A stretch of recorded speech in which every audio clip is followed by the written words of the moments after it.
Corona ਦੇ ਵਿੱਚ ਜਿੱਥੇ ਇੰਨੀ ਦੁਨੀਆ ਬੇਰੁਜ਼ਗਾਰ ਹੋ ਗਈ ਸੀ, ਕਿਸਾਨੀ ਕਿਤੇ ਨਾ ਕਿਤੇ ਫਿਰ ਵੀ ਬਚੀ ਹੋਈ ਸੀ। ਉਹ ਫਿਰ ਵੀ ਕੰਮ ਕਰ ਰਹੇ ਸੀਗੇ, ਦੇਸ਼ ਨੂੰ ਚਲਾਉਂਦੇ ਪਏ ਸੀਗੇ, ਅਰਥ ਵਿਵਸਥਾ ਵਿੱਚ ਆਪਣਾ ਇੱਕ ਰੋਲ ਨਿਭਾ ਰਹੇ ਸੀਗੇ ਉਹ। ਪਰ ਹੁਣ ਇਹ ਬਿੱਲ ਤੋਂ ਬਾਅਦ ਕਿਸਾਨੀ ਨੂੰ ਤੁਸੀਂ ਕਿੱਥੇ ਦੇਖਦੇ ਹੋ? ਹਿੰਦੁਸਤਾਨ ਦੇ ਇਤਿਹਾਸ ਦੇ ਵਿੱਚ ਪਹਿਲਾ ਕਾਲਾ ਸੈਸ਼ਨ ਹੋਊਗਾ ਜਾਂ ਸਮਾਂ ਹੋਊਗਾ ਜਦੋਂ ਇਦਾਂ ਉਹਨਾਂ ਨੇ ਇਸ ਚੀਜ਼ ਦਾ ਕਰੋਨਾ ਦੀ ਆੜ ਦੇ ਵਿੱਚ ਨਜਾਇਜ਼ ਫਾਇਦਾ ਉਠਾ ਕੇ ਇਹ ਬਿੱਲ ਲਿਆਂਦੇ। ਇਹਦੇ ਨਾਲ ਇੱਕ ਤਾਂ ਜਿਹੜੀਆਂ ਸਟੇਟਾਂ ਦੀ ਖੁਦਮੁਖਤਿਆਰੀ ਉਹ ਬਹੁਤ ਪ੍ਰਭਾਵਿਤ ਹੋਊਗੀ। ਇਸ ਬਿੱਲ ਨਾਲ ਸਟੇਟਾਂ ਨੂੰ ਸੈਂਟਰ ਵੱਲ ਵੇਖਣਾ ਪਊਗਾ। ਜਦੋਂ ਕਿਸਾਨ ਇਹਨਾਂ ਬਾਰੇ ਦੇਸ਼ ਬਾਰੇ ਹੀ ਸੋਚ ਰਿਹਾ ਸੀ ਤੇ ਇਹਨਾਂ ਨੇ ਉਹ 40 ਮਿੰਟ ਦੇ ਵਿੱਚ ਉਹ ਬਿੱਲ ਲਿਆ ਕੇ ਕਿਸਾਨਾਂ ਦਾ ਵੀ ਕਤਲ ਕਰ ਦਿੱਤਾ, ਲੋਕਤੰਤਰ ਦਾ ਵੀ ਕਤਲ ਕਰ ਦਿੱਤਾ। ਉਹ ਕਿਸਾਨਾਂ ਦੇ ਵਾਸਤੇ ਬਹੁਤ ਹੀ ਇਹਨਾਂ ਨੇ ਮਤਲਬ ਕਿ ਆਪਾਂ ਨੂੰ ਸ਼ਬਦ ਬਿਆਨ ਹੀ ਨਹੀਂ ਕਰ ਸਕਦੇ। ਉਹਨਾਂ ਵਾਸਤੇ ਮਾੜਾ ਇਹਨਾਂ ਨੇ ਪਲਾਨ ਕੀਤਾ। ਬੜੇ ਦੁੱਖ ਦੀ ਗੱਲ ਹੈ, ਇਹਨੂੰ ਨਹੀਂ ਸੀ ਕਰਨਾ ਚਾਹੀਦਾ। ਬੜੇ ਦੁੱਖ ਦੀ ਗੱਲ ਆ ਕਿ ਸਾਨੂੰ ਜਦੋਂ ਵੀ ਮਾਰਿਆ ਸਾਡੀ ਲੀਡਰਸ਼ਿਪ ਨੇ ਮਾਰਿਆ। ਤੇ ਇਹ ਜਿਹੜਾ ਅੰਦੋਲਨ ਹੈ ਠੰਡੇ ਬਸਤੇ 'ਚ ਨਹੀਂ ਪਊਗਾ, ਇਹ ਆਰ ਪਾਰ ਦੀ ਲੜਾਈ ਹੋ ਕੇ ਹਟੂਗੀ। ਕਿਸਾਨ ਤਾਂ ਆਪਣੇ ਜੋਗਾ ਆਪਣੇ ਘਰ ਰੱਖ ਲੂਗਾ। ਇਹਦੇ ਵਿੱਚ ਜਿਹੜਾ ਸ਼ਹਿਰੀ ਵਰਗ ਆ, ਮੱਧ ਵਰਗ ਆ, ਉਹਨਾਂ ਨੂੰ ਵੀ ਪ੍ਰਭਾਵਿਤ ਕਰੂਗਾ ਇਹ ਬਿੱਲ। ਇਹਦੇ ਰਿਜ਼ਲਟ ਆਉਣ ਵਾਲੇ ਦਿਨਾਂ ਦੇ ਵਿੱਚ ਉਹ ਮਹਿਸੂਸ ਕਰਨਗੇ ਕਿ ਜਿੰਨਾ ਵੀ ਨੈਸ਼ਨਲ ਮੀਡੀਆ ਆ ਉਹ ਕੰਗਣਾ ਵਗੈਰਾ ਜਾਂ ਇਹਨਾਂ ਨੇ ਸੁਸਾਈਡ ਕਰ ਲਿਆ ਜਾਂ ਹੋਰ ਜਿੱਦਾਂ ਦੇ ਹੈ ਨਾ, ਹੋਰ ਫਿਲਮੀ ਚੱਕਰ, ਹੋਰ ਇੱਧਰ ਉੱਧਰ ਦੇ ਨਾ ਹਿੰਦੂ ਮੁਸਲਮਾਨ ਦੀ ਲੜਾਈ ਬਣਾ ਕੇ ਇੱਦਾਂ ਦੇ ਚੈਨਲ ਇੱਦਾਂ ਦੇ ਦਿਖਾਈ ਜਾਂਦੇ ਆ। ਜਿਹੜੇ ਅਸਲੀ ਇਸ਼ੂ ਸੀ ਬੇਰੁਜ਼ਗਾਰੀ ਦੇ, ਕਿਸਾਨ ਦੇ, ਉਹ ਮੁੱਦੇ ਤੇ ਬਿਲਕੁਲ ਨਹੀਂ ਜ਼ਿਕਰ ਕਰ ਰਹੇ।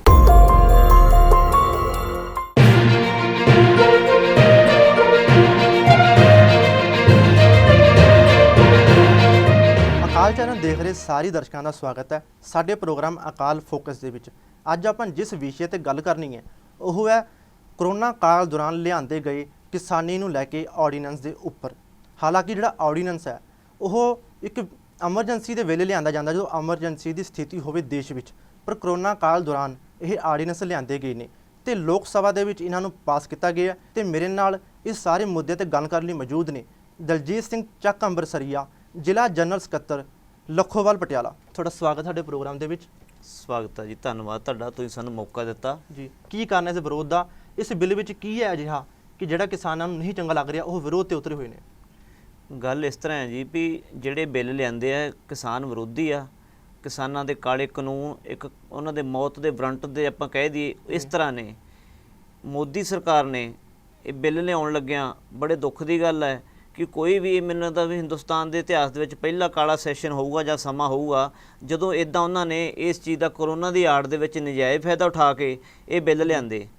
ਬਿੱਲ ਉਹ ਇਹ ਪ੍ਰਚਾਰ ਕਰ ਰਹੇ ਕਿ ਕਿਸਾਨ ਦੇ ਹਿੱਤ ਦੇ ਵਿੱਚ ਆ। ਬਿਲਕੁਲ ਕਿਸਾਨ ਦੇ ਹਿੱਤ ਦੇ ਵਿੱਚ ਹੈ ਨਹੀਂ। ਕਾਰਨ ਕਿ ਇਹਨਾਂ ਨੇ 3 ਬਿੱਲ ਲਿਆਂਦੇ। ਇੱਕ ਇਹਨਾਂ ਨੇ ਪਹਿਲਾ ਬਿੱਲ ਲਿਆਂਦਾ ਜਿਹੜਾ ਕਿ ਜ਼ਖੀਰਾ ਮੰਡੀ ਵਿੱਚ ਵੀ ਸਟਾਕ ਜਿਹੜਾ ਵਾਲਾ ਬਿੱਲ ਲਿਆਂਦਾ। ਉਹਦੇ ਵਿੱਚ ਕੀ ਸੀਗਾ ਕਿ ਪਹਿਲਾਂ ਸਰਕਾਰ ਦਾ ਉਹਦੇ ਥੋੜ੍ਹਾ ਜਿਹਾ ਕੰਟਰੋਲ ਹੁੰਦਾ ਸੀਗਾ ਵੀ ਸਰਕਾਰ ਕੋਈ ਵਪਾਰੀ ਮਾਲ ਖਰੀਦਦਾ ਜਾਂ ਸਰਕਾਰ ਖਰੀਦਦੇ ਉਹ ਸਰਕਾਰ ਦੇ ਚੈੱਕ ਦੇ ਵਿੱਚ ਹੁੰਦਾ ਸੀਗਾ ਜੀ। ਹੁਣ ਕੀ ਕਰਤਾ ਇਹਨਾਂ ਨੇ ਉਹ ਬਿੱਲ ਪਾਸ ਕਰਕੇ ਆਮ ਬੰਦੇ ਦਾ, ਆਮ ਵਪਾਰੀ ਦਾ ਜਿਹੜਾ ਆ ਉਹ ਘਾਣ ਕਰਤਾ। ਵੱਡੇ ਘਰਾਣਿਆਂ ਨੂੰ ਖੁੱਲ੍ਹ ਦੇ ਦਿੱਤੀ ਉਸ ਚੀਜ਼ ਨਾਲ। ਉਹ ਜਿੰਨਾ ਮਰਜ਼ੀ ਆਪਣਾ ਸਟਾਕ ਕਰ ਜਾਣ, ਜੋ ਮਰਜ਼ੀ ਕਰ ਜਾਣ। ਇੱਕ ਬਿੱਲ ਤਾਂ ਜ਼ਖੀਰਾ ਬਿੱਲ ਜਿਹੜਾ ਉਹ ਤਾਂ ਇਸ ਤਰ੍ਹਾਂ ਵੀ ਉਹ ਤਾਂ ਚਲੋ ਹੈ ਹੀ ਹੈ ਖਿਲਾਫ। ਦੂਜਾ ਜਿਹੜਾ ਇਹ ਕਿਸਾਨੀ ਹਿੱਤ ਦੀ ਗੱਲ ਕਰਦੇ ਆ ਕਿ ਅਸੀਂ ਇਹ ਬਿੱਲ ਆਰਡੀਨੈਂਸ ਜਿਹੜੇ ਕਿਸਾਨ ਵਿਰੋਧੀ ਆਰਡੀਨੈਂਸ ਬਿੱਲ ਲੈ ਕੇ ਆਏ ਨੇ, ਹਾਂਜੀ, ਉਹ ਇਹਨਾਂ ਨੇ ਕੀ ਕਰਤਾ ਹੈ ਕਿ ਇਹ ਸਿੱਧਾ ਇਫੈਕਟ ਜ਼ਿਆਦਾ ਜਿਹੜਾ ਇਹਦਾ ਇਫੈਕਟ ਆ ਪੰਜਾਬ ਅਤੇ ਹਰਿਆਣਾ ਨੂੰ ਪੈ ਰਿਹਾ। ਤਾਂ ਹੀ ਪੰਜਾਬ ਹਰਿਆਣੇ ਦੇ ਵਿੱਚ ਜਿਹੜੇ ਵਿਰੋਧ ਹੋ ਰਹੇ ਆ ਕਿ ਬਾਕੀ ਦੇਸ਼ ਦੇ ਵਿੱਚ ਬਾਕੀ ਸੂਬਿਆਂ ਨੂੰ ਇਹਦਾ ਫਰਕ ਨਹੀਂ ਪੈ ਰਿਹਾ ਜ਼ਿਆਦਾ, ਸਿਰਫ ਪੰਜਾਬ ਤੇ ਹਰਿਆਣੇ ਨੂੰ? ਹਰਿਆਣੇ ਨੂੰ ਕਾਰਨ ਹਰਿਆਣੇ ਦੇ ਵਿੱਚ ਸਿਰਫ ਜਿਹੜਾ ਮੰਡੀ ਬੋਰਡ ਢਾਂਚਾ ਜੀ ਉਹ ਹਰਿਆਣੇ ਅਤੇ ਪੰਜਾਬ ਦੇ ਵਿੱਚ ਹੀ ਜਿਹੜਾ ਸਟਰਕਚਰ ਜਿੰਨਾ ਮੰਡੀ ਬੋਰਡ ਦਾ ਉਹ ਪੰਜਾਬ ਹਰਿਆਣੇ ਦੇ ਵਿੱਚ ਹੀ ਆ। ਕਾਰਨ ਕੀ ਆ ਕਿ ਇਹਨਾਂ ਨੇ ਇੱਕ ਪ੍ਰਾਈਵੇਟ ਪਲੇਅਰ ਲਿਆ ਕੇ ਮੋਦੀ ਸ਼ੈਂਡ ਜਿਹੜੀ ਪਾਰਟੀ ਆ ਇਹਨਾਂ ਦੀ, ਪਟੇਲ ਵਗੈਰਾ ਜੋ ਵੀ ਇਹਨਾਂ ਦੀ ਸੈਂਟਰ ਗੌਰਮੈਂਟ ਆ, ਇਹ ਸਾਰੇ ਅਮੀਰ ਅੰਬਾਨੀ ਅਡਾਨੀ ਜਿਹੜੇ ਉਹਨਾਂ ਦੇ ਘਰਾਣੇ ਨੂੰ ਲੈ ਕੇ ਉਹ ਪਲੇਅਰ ਇੱਕ ਪ੍ਰਾਈਵੇਟ ਮੰਡੀਆਂ ਮੈਦਾਨ ਦੇ ਵਿੱਚ ਲੈ ਆਂਦੀਆਂ ਇਹਨਾਂ ਨੇ। ਸਰਕਾਰੀ ਮੰਡੀ ਸੀਗੀ ਐਕਚੁਅਲੀ। ਕੀ ਸੀਗਾ ਕਿ ਜਦੋਂ ਪਹਿਲਾਂ ਕੋਈ ਵੀ ਵਪਾਰੀ ਸੀਗਾ ਜਿਹੜਾ ਆਪਾਂ ਬਿੱਲ ਦੇ ਵਿੱਚ ਫਰਕ ਵੇਖਣਾ ਹੋਵੇ ਵੀ ਕਿਉਂ ਕਿਸਾਨ ਵਿਰੋਧੀ ਆ, ਜਦੋਂ ਪਹਿਲਾਂ ਕੋਈ ਵੀ ਵਪਾਰੀ ਮਾਲ ਖਰੀਦਦਾ ਸੀ ਤਾਂ ਜਿੱਦਾਂ ਪੰਜਾਬ ਹਰਿਆਣੇ 'ਚ ਖਰੀਦਦਾ ਸੀ ਅਤੇ ਉਹਨੂੰ 7-8% ਟੈਕਸ ਦੇਣਾ ਪੈਂਦਾ ਸੀ। ਉਹਦੇ ਵਿੱਚ ਰੂਰਲ ਡਿਵੈਲਪਮੈਂਟ ਫੰਡ ਲਾ ਲਓ, ਆੜ੍ਹਤੀਆਂ ਦਾ ਕੋਈ ਕਮਿਸ਼ਨ ਲਾ ਲਓ। ਹੁਣ ਇਹਨਾਂ ਨੇ ਕੀ ਕਰਤਾ ਆ ਕਿ ਉਹ ਜਿਹੜਾ 8% ਟੈਕਸ ਦਿੰਦਾ ਸੀ ਵਪਾਰੀ ਨੂੰ ਉਹ ਛੋਟ ਦੇ ਦਿੱਤੀ ਆ। ਉਹਦੇ ਨਾਲ ਦੋ ਗੱਲਾਂ ਪ੍ਰਭਾਵਿਤ ਹੋ ਰਹੀਆਂ ਨੇ। ਕਈ ਤਾਂ ਕਿਸਾਨਾਂ ਨੂੰ ਜਾਂਦੇ ਆ ਕਿ ਕਿਸਾਨਾਂ ਦੇ ਵਿੱਚ ਇਕੱਲੇ ਕਿਸਾਨ ਹੀ ਨਹੀਂ ਮਾਰੇ ਜਾ ਰਹੇ, ਇਹਦੇ ਵਿੱਚ ਇਹਦੇ ਵਿੱਚ ਆੜ੍ਹਤੀ ਆ, ਸੈਲਰ ਐਸੋਸੀਏਸ਼ਨ, ਜੋ ਵੀ ਉਹਨਾਂ ਨਾਲ ਪੱਲੇਦਾਰ, ਜੋ ਵੀ ਮੁਨੀਮ, ਜੋ ਵੀ ਜਿੰਨਾ ਵੀ ਕਿਸਾਨ ਦੁਆਲੇ ਢਾਂਚਾ ਸੀ ਜਿਹੜਾ ਕਿਸਾਨਾਂ ਨਾਲ ਜੁੜਿਆ ਹੋਇਆ ਸਿੱਧਾ, ਛੋਟੇ ਵਪਾਰੀ ਤੋਂ ਜ਼ਿਮੀਂਦਾਰ ਤੋਂ ਲੈ ਕੇ, ਉਹ ਸਾਰਾ ਮਾਰਿਆ ਜਾਊਗਾ। ਇਹ ਸਿਰਫ ਕਿਸਾਨ ਨੂੰ ਪ੍ਰਚਾਰ ਕਰ ਰਹੇ ਆ, ਇਦਾਂ ਦੀ ਕੁਛ ਗੱਲ ਨਹੀਂ ਹੈਗੀ। ਕਾਰਨ ਕੀ ਆ, ਦੇਖੋ ਜਦੋਂ ਉਹਨੂੰ ਟੈਕਸ ਦੀ ਉਹਨੂੰ ਛੋਟ ਦੇ ਦਿੱਤੀ ਤੇ ਉਹ ਵਪਾਰੀ ਨੂੰ ਲਾਲਚ, ਜ਼ਿਮੀਂਦਾਰ ਨੂੰ ਲਾਲਚ ਦਊਗਾ। ਕਿੱਥੇ ਸਰਕਾਰੀ ਮੰਡੀ 1800 ਦੀ ਫਸਲ ਵਿਕਦੀ ਸੀਗੀ, ਜਦੋਂ ਉੱਥੇ ਸਰਕਾਰੀ ਉਹਨੂੰ 2000 ਦਊਗਾ, ਪ੍ਰਾਈਵੇਟ ਉਹਦੇ ਪੈਰਲਰ ਬੈਠਾ ਵਪਾਰੀ ਜਿਹੜਾ ਆ ਉਹਨੂੰ 2000 ਰੁਪਈਆ ਦਊਗਾ ਤੇ ਕਿਸਾਨ ਸਰਕਾਰੀ ਮੰਡੀ 'ਚ ਨਹੀਂ ਜਾਊਗਾ। ਇਹਦੇ ਨਾਲ ਇੱਕ ਤਾਂ ਜਿਹੜੀਆਂ ਸਟੇਟਾਂ ਦੀ ਖੁਦ ਮੁਖਤਿਆਰੀ ਉਹ ਬਹੁਤ ਪ੍ਰਭਾਵਿਤ ਹੋਊਗੀ ਇਸ ਬਿੱਲ ਨਾਲ। ਸਭ ਤੋਂ ਵੱਡੀ ਗੱਲ ਹੈ ਹਾਂ, ਸਭ ਤੋਂ ਵੱਡੀ ਗੱਲ ਹੈ ਜਿਹੜੀ ਸਟੇਟਾਂ ਦੀ ਖੁਦ ਮੁਖਤਿਆਰੀ ਵੀ ਪ੍ਰਭਾਵਿਤ ਹੋਊਗੀ। ਸਟੇਟਾਂ ਨੂੰ ਸੈਂਟਰ ਵੱਲ ਵੇਖਣਾ ਪਊਗਾ। ਅੱਗੇ ਹੀ ਬਹੁਤ ਥੋੜ੍ਹੇ ਜਿਹੇ ਜਿਹੜੇ ਇਦਾਂ ਦੇ ਐਕਟ ਰਹਿ ਗਏ ਆ ਕਿ ਜਿਹੜੇ ਪੰਜਾਬ ਜਾਂ ਸਟੇਟਾਂ ਦੇ ਕੋਲ ਸੀਗੇ, ਤਕਰੀਬਨ ਜਿਹੜਾ ਹੁਣ ਸਲੋਲੀ ਜਿਹੜੇ ਸੈਂਟਰ ਖਤਮ ਸਾਰੀ ਹੁਣ ਕੇਂਦਰ ਦੇ ਹੱਥ ਵਿੱਚ ਜਾ ਰਹੀ ਹੈ, ਜੋ ਕੇਂਦਰ ਖਤਮ ਕਰੀ ਜਾ ਰਿਹਾ ਜੀ। ਦੇਖੋ ਹੁਣ ਉਹਨੂੰ ਕੇਂਦਰ ਵੱਲ ਵੇਖਣਾ ਪਊਗਾ। ਦੇਖੋ GST ਇਹਨਾਂ ਨੇ ਪਹਿਲਾਂ ਇਕੱਠੀ ਕਰਕੇ ਰੱਖ ਲਈ, ਉਹ ਵੀ ਹੁਣ ਸਟੇਟਾਂ ਨੂੰ ਉਹਨਾਂ ਨਾਲ ਵੇਖਣਾ ਪੈਂਦਾ, ਉਹ ਵੱਖਰਾ ਵਿਸ਼ਾ। ਮਤਲਬ ਕਿੱਦਾਂ ਕਮਜ਼ੋਰ ਕਰ ਰਿਹਾ ਸਟੇਟਾਂ ਨੂੰ। ਇੱਦਾਂ ਇਹ ਸਟੇਟ ਦਾ ਜਿਹੜਾ ਖੁਦ ਮੁਖਤਿਆਰੀ ਸੀ ਉਹ ਟੈਕਸ ਲਾਉਣ ਦੀ ਉਹ ਖਤਮ ਹੋ ਗਈ। ਇਹਦੇ ਨਾਲ ਜਦੋਂ ਮੰਡੀ ਬੋਰਡ ਢਾਂਚਾ ਜਿਹੜਾ ਆ ਉਹ ਸਾਰੇ ਜਿੰਨੀਆਂ ਪਿੰਡਾਂ ਦੀਆਂ ਸੜਕਾਂ ਸੀਗੀਆਂ ਪੰਜਾਬ ਹਰਿਆਣੇ 'ਚ ਖਾਸ ਕਰ, ਉਹ ਮੰਡੀ ਬੋਰਡ ਹੀ ਬਣਾਉਂਦਾ ਸੀਗਾ। ਜਦੋਂ ਮੰਡੀ ਬੋਰਡ ਕੋ ਟੈਕਸ ਹੀ ਨਹੀਂ ਆਊਗਾ ਤਾਂ ਉਹ ਸੜਕਾਂ ਨਹੀਂ ਬਣਨਗੀਆਂ ਜੀ। ਤੁਹਾਡਾ ਕਹਿਣ ਦਾ ਮਤਲਬ ਹੈ ਕਿ ਸਿਰਫ ਇਸ ਬਿੱਲ ਦੇ ਨਾਲ ਕਿਸਾਨਾਂ ਨੂੰ ਹੀ ਫਰਕ ਨਹੀਂ ਪਊਗਾ, ਇਸ ਨਾਲ ਜੋ ਰਾਜਾਂ ਦੀ ਖੁਦ ਮੁਖਤਿਆਰੀ ਆ ਉਸ 'ਤੇ ਫਰਕ ਪਊਗਾ, ਆੜ੍ਹਤੀਆਂ 'ਤੇ ਵੀ, ਤੇ ਹੋਰ ਵੀ ਜੋ ਸਾਰਾ ਜੋ ਆਪਣਾ ਵਪਾਰ ਹੈ ਨਾ, ਜੋ ਮੁੱਖ ਧੰਦਾ ਪੰਜਾਬ ਦਾ ਖੇਤੀ ਹੈ, ਉਸ ਦੇ ਨਾਲ ਬਹੁਤ ਵੱਡਾ ਫਰਕ ਇਹਦਾ ਪਏਗਾ ਇਸ ਬਿੱਲ ਦੇ ਨਾਲ। ਬਿਲਕੁਲ ਪਊਗਾ ਜੀ, ਬਿਲਕੁਲ ਪਊਗਾ।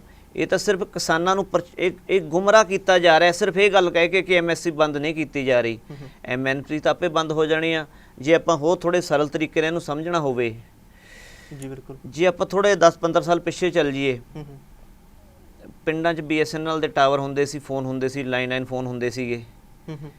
ਹੌਲੀ ਹੌਲੀ ਇਹਨਾਂ ਨੇ ਸਪਾਈਸ ਲੈਣ ਦਾ ਜਦੋਂ ਪੰਜਾਬ 'ਚ ਆਇਆ, ਦੇਖੋ ਉਹਨਾਂ ਦੇ ਸੁਣਨ ਦੇ ਵੀ ਪੈਸੇ ਪੈਂਦੇ ਸੀਗੇ ਤੇ ਕਰਨ ਦੇ ਵੀ ਪੈਸੇ ਪੈਂਦੇ ਸੀਗੇ।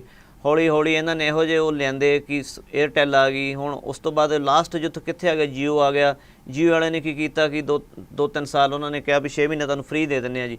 ਘਰ ਘਰ ਉਹਨਾਂ ਨੇ 3-3 4-4 ਸਿਮ ਫ੍ਰੀ ਪਹੁੰਚਾਤੇ। ਦੂਜੇ ਮਾਰੇ ਗਏ ਉਹ ਪੈਸੇ ਵਾਲੇ ਸੀਗੇ। ਇਸੇ ਤਰ੍ਹਾਂ ਦੇਖੋ ਅੱਜ ਕੋਈ BSNL ਦਾ ਨਾਮ ਨਹੀਂ ਲੈਂਦਾ।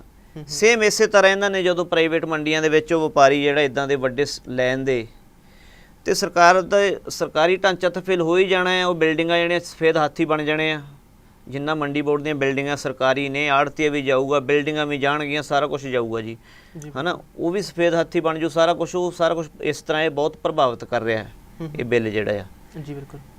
ਤੇ ਮੈਂ ਤੁਹਾਨੂੰ ਇਹ ਪੁੱਛਣਾ ਚਾਹਾਂਗਾ, ਪਹਿਲਾਂ ਜੋ ਕਿਸਾਨਾਂ ਦੀ ਸਮੱਸਿਆ ਤਾਂ ਸ਼ੁਰੂ ਤੋਂ ਹੀ ਰਹੀਆਂ ਨੇ, ਉਸ ਤੋਂ ਬਾਅਦ ਜੇ ਆਪਾਂ ਦੇਖੀਏ ਨੋਟਬੰਦੀ ਹੋ ਗਈ, ਚਾਹੇ GST ਹੋ ਗਈ, ਹੈ ਨਾ, ਜੋ ਕੇਂਦਰ ਵੱਲੋਂ ਬਿੱਲ ਪਾਸ ਕੀਤੇ ਗਏ ਨੇ, ਜੋ ਕਾਨੂੰਨ ਬਣਾਏ ਗਏ ਨੇ, ਉਸ ਤੋਂ ਬਾਅਦ ਹੁਣ ਕਰੋਨਾ ਆਇਆ ਸੀ। ਕਰੋਨਾ ਦੇ ਵਿੱਚ ਜਿੱਥੇ ਇੰਨੀ ਦੁਨੀਆ ਬੇਰੁਜ਼ਗਾਰ ਹੋ ਗਈ ਸੀ, ਕਿਸਾਨੀ ਕਿਤੇ ਨਾ ਕਿਤੇ ਫਿਰ ਵੀ ਬਚੀ ਹੋਈ ਸੀ। ਉਹ ਫਿਰ ਵੀ ਕੰਮ ਕਰ ਰਹੇ ਸੀਗੇ, ਦੇਸ਼ ਨੂੰ ਚਲਾਉਂਦੇ ਪਏ ਸੀਗੇ, ਅਰਥ ਵਿਵਸਥਾ ਵਿੱਚ ਆਪਣਾ ਇੱਕ ਰੋਲ ਨਿਭਾ ਰਹੇ ਸੀਗੇ ਉਹ। ਪਰ ਹੁਣ ਇਹ ਬਿੱਲ ਤੋਂ ਬਾਅਦ ਕਿਸਾਨਾਂ ਨੂੰ ਤੁਸੀਂ ਕਿੱਥੇ ਦੇਖਦੇ ਹੋ? ਬੜੇ ਦੁੱਖ ਦੀ ਗੱਲ ਆ ਜੀ। ਇਹ ਪ੍ਰਚਾਰ ਤਾਂ ਇੱਦਾਂ ਰਹਿ ਕੇ ਆ ਕਿ ਇੱਕ ਬਹੁਤ ਹੀ ਜਿੱਦਾਂ ਵੀ ਭਿਅੰਕਰ ਬਿਮਾਰੀ ਆ ਗਈ ਹੈ ਨਾ, ਮਹਾਂਮਾਰੀ ਆ ਗਈ। ਉਹ ਮਹਾਂਮਾਰੀ ਆੜ ਦੇ ਵਿੱਚ ਜਦੋਂ ਕਿ ਸਾਰੇ ਐਮਰਜੈਂਸੀ ਵਰਗੇ ਦੇਸ਼ 'ਚ ਹਾਲਾਤ ਬਣੇ ਸੀਗੇ, ਇਹਨਾਂ ਹਊਆ ਪੇਸ਼ ਕਰ ਦਿੱਤਾ ਗਿਆ ਇਹਨਾਂ ਨੇ, ਹੈ ਨਾ ਜੀ, ਵੀ ਕਰੋਨਾ ਬਿਮਾਰੀ ਆ, ਚਲੋ ਮੰਨ ਲੈਂਦੇ ਹਾਂ ਬਿਮਾਰੀ ਆ। ਪਰ ਜਦੋਂ ਉਸ ਔਖੇ ਸਮੇਂ ਦੇ ਸੰਕਟ ਦੇ ਵਿੱਚ ਜਿੰਨੇ ਵੀ ਕਿਸਾਨ ਹੈ ਉਹ ਆਪਣਾ ਅੰਨ ਪੈਦਾ ਕਰਕੇ ਦੇਸ਼ ਦਾ ਹੋਰ ਜਿਹੜੇ ਲੋੜਵੰਦ ਬੰਦੇ ਸੀਗੇ ਉਹਨਾਂ ਦਾ ਢਿੱਡ ਤਾਂ ਪੂਰਾ ਕਰ ਹੀ ਰਹੇ ਸੀ। ਉਹਨਾਂ ਨੂੰ ਜੋ ਉਹਨਾਂ ਦੀ ਲੋੜਾਂ ਸੀ ਪੂਰੀਆਂ ਕਿਸਾਨ ਹੀ ਕਰ ਰਿਹਾ ਸੀ ਨਾ। ਜਦੋਂ ਕਿ ਬੜੇ ਬੜੇ ਉਦਯੋਗਪਤੀ ਭੱਜ ਗਏ, ਹੈ ਨਾ, ਇਕਨੋਮਿਕ ਕ੍ਰਾਈਸਿਸ ਇੱਦਾਂ ਆ ਗਿਆ ਕਿ ਚੰਗੀਆਂ ਕੰਪਨੀਆਂ ਨੂੰ, ਫੈਕਟਰੀਆਂ ਨੂੰ, ਆਪਣੇ ਜਿਹੜੇ ਮੁਲਾਜ਼ਮ ਸੀ ਉਹਨਾਂ ਦੀ ਛਾਂਟੀ ਕਰਨੀ ਪਈ। ਇੰਨਾ ਕ੍ਰਾਈਸਿਸ ਆ ਗਿਆ। ਇਹ ਬਾਵਜੂਦ ਵੀ ਸਿਰਫ ਇੱਕ ਕਿਸਾਨ ਸੀਗਾ ਜੋ ਇੱਥੇ ਖੜਾ ਸੀ ਕਰੋਨਾ ਸੰਕਟ ਦੇ ਵਿੱਚ ਵੀ। ਪਰ ਬੜੇ ਦੁੱਖ ਦੀ ਗੱਲ ਆ ਕਿ ਜਦੋਂ ਕਿਸਾਨ ਤਾਂ ਫਿਰ ਵੀ ਆਪਣੇ ਦੇਸ਼ ਵਾਸਤੇ ਸੋਚ ਰਿਹਾ ਸੀ, ਤੇ ਇਹ ਸਾਰੇ ਜਿਹਨੂੰ ਅਸੀਂ ਇਹਨਾਂ ਨੇ ਆਪਾਂ ਪਾਰਲੀਮੈਂਟ ਬੜਾ ਰੱਬ ਦਾ ਉੱਚਾ ਦਰਜਾ ਦਿੱਤਾ ਜਾਂਦਾ ਸਾਡੇ ਸੰਵਿਧਾਨ ਦੇ ਵਿੱਚ ਵੀ, ਪਾਰਲੀਮੈਂਟ ਬੜੀ ਪਵਿੱਤਰ ਚੀਜ਼ ਹੈ, ਬੜਾ ਸਦਨ ਸਾਡਾ ਪਵਿੱਤਰ ਆ, ਉਹਦੀ ਮਰਿਆਦਾ ਭੰਗ ਕਰਕੇ ਇਹਨਾਂ ਨੇ, ਜਦੋਂ ਕਿਸਾਨ ਇਹਨਾਂ ਬਾਰੇ, ਦੇਸ਼ ਬਾਰੇ ਹੀ ਸੋਚ ਰਿਹਾ ਸੀ, ਤੇ ਇਹਨਾਂ ਨੇ ਉਹ 40 ਮਿੰਟ ਦੇ ਵਿੱਚ ਉਹ ਬਿੱਲ ਲਿਆ ਕੇ ਕਿਸਾਨਾਂ ਦਾ ਵੀ ਕਤਲ ਕਰ ਦਿੱਤਾ, ਲੋਕਤੰਤਰ ਦਾ ਵੀ ਕਤਲ ਕਰ ਦਿੱਤਾ। ਠੀਕ ਹੈ ਨਾ ਜੀ। ਉਹ ਕਿਸਾਨਾਂ ਦੇ ਵਾਸਤੇ ਬਹੁਤ ਹੀ ਇਹਨਾਂ ਨੇ, ਮਤਲਬ ਕਿ ਆਪਾਂ ਨੂੰ ਸ਼ਬਦੀ ਬਿਆਨ ਹੀ ਨਹੀਂ ਕਰ ਸਕਦੇ, ਇਹਨਾਂ ਉਹਨਾਂ ਵਾਸਤੇ ਮਾੜਾ ਇਹਨਾਂ ਨੇ ਪਲਾਨ ਕੀਤਾ। ਬੜੇ ਦੁੱਖ ਦੀ ਗੱਲ, ਇਹਨਾਂ ਨੂੰ ਨਹੀਂ ਸੀ ਕਰਨਾ ਚਾਹੀਦਾ। ਤੇ ਇਸ ਵੇਲੇ ਜਿੱਥੇ ਆਪਾਂ ਕੇਂਦਰ ਸਰਕਾਰ ਨੂੰ ਆਪਾਂ ਦੋਸ਼ੀ ਠਹਿਰਾ ਰਹੇ ਹਾਂ, ਤੇ ਬਾਕੀ ਪਾਰਟੀਆਂ ਨੂੰ ਤੁਸੀਂ ਕਿਵੇਂ ਦੇਖਦੇ ਹੋ ਇਸ ਵਕਤ? ਕਿਸਾਨ ਕਿਹੜੀ ਪਾਰਟੀ ਦੀ ਹੁਣ ਉਮੀਦ ਰੱਖਣ ਆਪਣੀ ਕੋਈ ਪਾਰਟੀ ਲੱਗਦਾ ਇਸ ਟਾਈਮ ਹੱਕ 'ਚ ਖੜੀ ਹੈ? ਵੇਖੋ ਜੀ, ਸਿਆਸੀ ਪਾਰਟੀਆਂ ਤੋਂ ਜਿੰਨੇ ਵੀ ਕਿਸਾਨ ਨੇ ਉਹਨਾਂ ਦਾ ਭਰੋਸਾ ਟੁੱਟ ਚੁੱਕਾ ਆ, ਚਾਹੇ ਉਹ ਬੀਜੇਪੀ ਹੈ ਜੀ, ਚਾਹੇ ਉਹ ਅਕਾਲੀ ਆ, ਚਾਹੇ ਆਪ ਆ, ਕੋਈ ਵੀ। ਕਿਉਂ? ਇਹਨਾਂ ਸਿਆਸੀ ਪਾਰਟੀਆਂ ਨੇ ਹੀ ਕਿਸਾਨਾਂ ਦੀ ਜੜ੍ਹਾਂ 'ਚ ਤੇਲ ਪਾਇਆ ਜੀ। ਹੁਣ ਤੱਕ ਇਹਨਾਂ ਦੀਆਂ ਜਿਹੜੀਆਂ ਪਾਲਿਸੀਆਂ ਸੀ ਕਦੇ ਵੀ ਕਿਸਾਨ ਪੱਖੀ ਨਹੀਂ ਰਹੀਆਂ ਜੀ। ਜੇ ਕਿਸਾਨ ਪੱਖੀ ਹੁੰਦੀਆਂ ਤੇ ਅੱਜ ਕਿਸਾਨ ਦੇ ਇੰਨੇ ਮਾੜੇ ਦਿਨ ਨਹੀਂ ਸੀ ਆਉਂਦੇ। ਇਸ ਕਰਕੇ ਜਿਹੜੀ ਸਿਆਸੀ ਪਾਰਟੀਆਂ ਦੀ ਗੱਲ ਆ, ਇਹਨਾਂ ਦਾ ਭਵਿੱਖ ਜਿਹੜਾ ਵਾ ਕੋਈ ਪੰਜਾਬ 'ਚ ਕਾਰਨ ਕੀ ਆ? ਹੁਣ ਦੇਖੋ, ਹਰਸਿਮਰਤ ਨੇ ਅਸਤੀਫਾ ਦੇ ਦਿੱਤਾ ਜੀ। ਅਸਤੀਫਾ ਨਹੀਂ ਇਹਨੂੰ ਆਪਾਂ ਕਹਿ ਸਕਦੇ, ਲੋਕਾਂ ਦਾ ਦਬਾਅ ਆ, ਲੋਕਾਂ ਦਾ ਰੋਹ ਸੀ ਜੀ। ਤਾਂ ਦਬਾਅ ਨੂੰ ਉਹਨੂੰ ਅਸਤੀਫਾ ਦੇਣਾ ਪਿਆ। ਦੂਜੀ ਗੱਲ ਆ ਕਿਸਾਨ ਜਥੇਬੰਦੀਆਂ ਦੀ। ਕਿਸਾਨ ਜਥਿਆਂ ਦੇ ਬੰਦਿਆਂ ਦੇ ਮਤਭੇਦ ਹੋ ਸਕਦੇ ਆ, ਆਪਣਾ ਵਖਰੇਵਾਂ ਹੋ ਸਕਦਾ, ਕੋਈ ਕਾਮਰੇਡ ਵਿਚਾਰਧਾਰਾ ਦਾ ਹੋ ਸਕਦਾ, ਕੋਈ ਕਿਸ ਤਰ੍ਹਾਂ ਦਾ ਹੋ ਸਕਦਾ, ਪਰ ਇਸ ਆਡੀਅנס ਦੇ ਮੁੱਦੇ ਦੇ ਉੱਤੇ ਸਾਰੀਆਂ ਕਿਸਾਨ ਜਥੇਬੰਦੀਆਂ ਇੱਕ ਫਰੰਟ ਤੇ ਨੇ। ਕੋਈ ਇਦਾਂ ਦਾ ਵਖਰੇਵਾਂ ਨਹੀਂ ਹੈਗਾ। ਆਡੀਅנס ਨੂੰ ਲੈ ਕੇ 10-12 ਜਥੇਬੰਦੀਆਂ, ਲੱਖੋਵਾਲ, ਰਾਜੇਵਾਲ, ਸਿੱਧੂਪੁਰ, ਇੱਧਰ ਆਪਣੇ ਜਿੰਦੇ ਏਕਤਾ ਉਗਰਾਹਾਂ ਜਿੰਨੇ ਇਹਨਾਂ ਨੇ, ਦੇਖੋ ਇੱਕ ਮੋਰਚਾ ਪਟਿਆਲੇ ਲੱਗਾ ਹੋਇਆ, ਇੱਕ ਲੰਬੀ ਲੱਗਾ ਹੋਇਆ ਆ। ਸਾਡੀ ਕੱਲ੍ਹ ਵੀ ਲੁਧਿਆਣੇ ਮੀਟਿੰਗ ਸੀਗੀ, ਅੱਜ ਵੀ ਮੋਗੇ ਮੀਟਿੰਗ ਚੱਲ ਰਹੀ ਆ।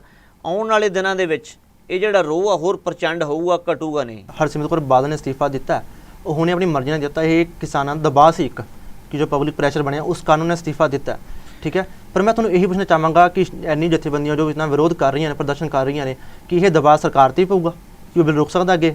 ਬੜੇ ਦੁੱਖ ਦੀ ਗੱਲ ਆ ਕਿ ਸਾਨੂੰ ਜਦੋਂ ਵੀ ਮਾਰਿਆ ਸਾਡੀ ਲੀਡਰਸ਼ਿਪ ਨੇ ਮਾਰਿਆ। ਜੇ ਸਾਡੀ ਲੀਡਰਸ਼ਿਪ ਇਮਾਨਦਾਰੀ ਨਾਲ ਇੱਕ ਨਿਸ਼ਾਨਾ ਰੱਖ ਕੇ ਚੱਲੂਗੀ ਤਾਂ ਬਿੱਲ ਰੱਦ ਹੋਊਗਾ। ਪਰ ਹੁਣ ਜਿਹੜੇ ਆਮ ਅਸੀਂ ਪਿੰਡਾਂ 'ਚ ਵਿਚਰਦੇ ਹਾਂ, ਵੇਖ ਰਹੇ ਹਾਂ, ਤੁਸੀਂ ਸੋਸ਼ਲ ਮੀਡੀਆ 'ਤੇ ਵੇਖ ਲਓ, ਸੋਸ਼ਲ ਮੀਡੀਆ 'ਤੇ ਤੁਸੀਂ ਅੱਜ ਖੋਲ੍ਹ ਕੇ ਦੇਖ ਲਓ, ਆਈ ਸਪੋਰਟ ਫਾਰਮਰਸ, ਕਿੰਨੇ ਸਿੰਗਰ, ਬਾਲੀਵੁੱਡ ਵਾਲੇ, ਹੋਰ ਜਿਹੜੇ ਹੈ ਨਾ ਚੰਗੀਆਂ ਹਸਤੀਆਂ, ਸਾਰੀਆਂ ਫਾਰਮਰ ਦੇ ਹੱਕ 'ਤੇ ਆ ਚੁੱਕੀਆਂ ਨੇ। ਜੇ ਅੱਜ ਕੋਈ ਜਥੇਬੰਦੀਆਂ ਤਾਂ ਚਲੋ ਚੱਲ ਹੀ ਰਹੀਆਂ ਨੇ, ਲੋਕ ਆਪ ਮਹਾਰੇ ਵੀ ਪਿੰਡਾਂ 'ਚੋਂ ਨਿਕਲ ਕੇ ਇਸ ਚੀਜ਼ ਦਾ ਵਿਰੋਧ ਕਰ ਰਹੇ ਆ। ਜਥੇਬੰਦੀਆਂ 'ਤੇ ਸਿਰਫ ਇੱਕ ਨੁਮਾਇੰਦਗੀ ਸੀ, ਉਹ ਇਕੱਠੇ ਹੋ ਚੁੱਕੀਆਂ ਨੇ। ਜਥੇਬੰਦੀਆਂ ਤੋਂ ਇਲਾਵਾ ਵੀ ਜਿੰਨੇ ਸੰਗਠਨ ਨੇ, ਜਿੰਨੇ ਵੀ ਕਿਸਾਨ ਨੇ, ਨੌਜਵਾਨ ਮੁੰਡੇ ਨੇ, ਉਹ ਸਾਰੇ ਇਸ ਚੀਜ਼ ਨੂੰ ਮਹਿਸੂਸ ਕਰਨ ਲੱਗ ਚੁੱਕੇ ਆ। ਤੇ ਇਹ ਜਿਹੜਾ ਅੰਦੋਲਨ ਹੈ ਠੰਡੇ ਬਸਤੇ 'ਚ ਨਹੀਂ ਪਊਗਾ, ਇਹ ਆਰ-ਪਾਰ ਦੀ ਲੜਾਈ ਹੋ ਕੇ ਹਟੂਗੀ। ਇਸ ਤਰ੍ਹਾਂ ਦਾ ਤੇ ਜਿੰਨੀ ਕਿਸਾਨ ਜਥੇਬੰਦੀਆਂ ਇਸ ਟਾਈਮ ਇਕੱਠੀਆਂ ਹੋਈਆਂ ਪਈਆਂ ਨੇ, ਹਾਲਾਂਕਿ ਕਿਸਾਨ ਜਥੇਬੰਦੀਆਂ ਵੀ ਕਿਸੇ ਨਾ ਕਿਸੇ ਪਾਰਟੀ ਨਾਲ ਜੁੜੀ ਹੁੰਦੀਆਂ ਨੇ, ਕੋਈ ਅਕਾਲੀ ਦਲ ਦੀ, ਕੋਈ ਕਾਂਗਰਸ ਦੀ, ਜਾਂ ਕੋਈ ਕਾਮਰੇਡ ਦੀ ਆਪਾਂ ਕਹਿ ਲਈਏ, ਹੈ ਨਾ। ਤੇ ਇਸ ਵੇਲੇ ਸਾਰੀ ਅਲੱਗ-ਅਲੱਗ ਪ੍ਰਦਰਸ਼ਨਕਾਰੀਆਂ ਇੱਕ ਹੋਈ ਪਈਆਂ ਨੇ। ਉਹਨਾਂ ਦੀ ਸਾਰੀ ਜਥੇਬੰਦੀਆਂ ਜੋ ਅਲੱਗ-ਅਲੱਗ ਪਾਰਟੀ ਨਾਲ ਜੁੜੀਆਂ ਹੋਈਆਂ ਨੇ, ਉਹ ਇਸ ਵੇਲੇ ਕਿੱਦਾਂ ਪਰ ਸਾਰੀ ਮਿਲ ਕੇ ਕੰਮ ਕਰ ਰਹੀਆਂ, ਕਿੱਦਾਂ ਕਰ ਰਹੀਆਂ ਨੇ? ਬਿਲਕੁਲ ਮਿਲ ਕੇ ਕੰਮ ਕਰ ਰਹੀਆਂ ਨੇ ਜੀ।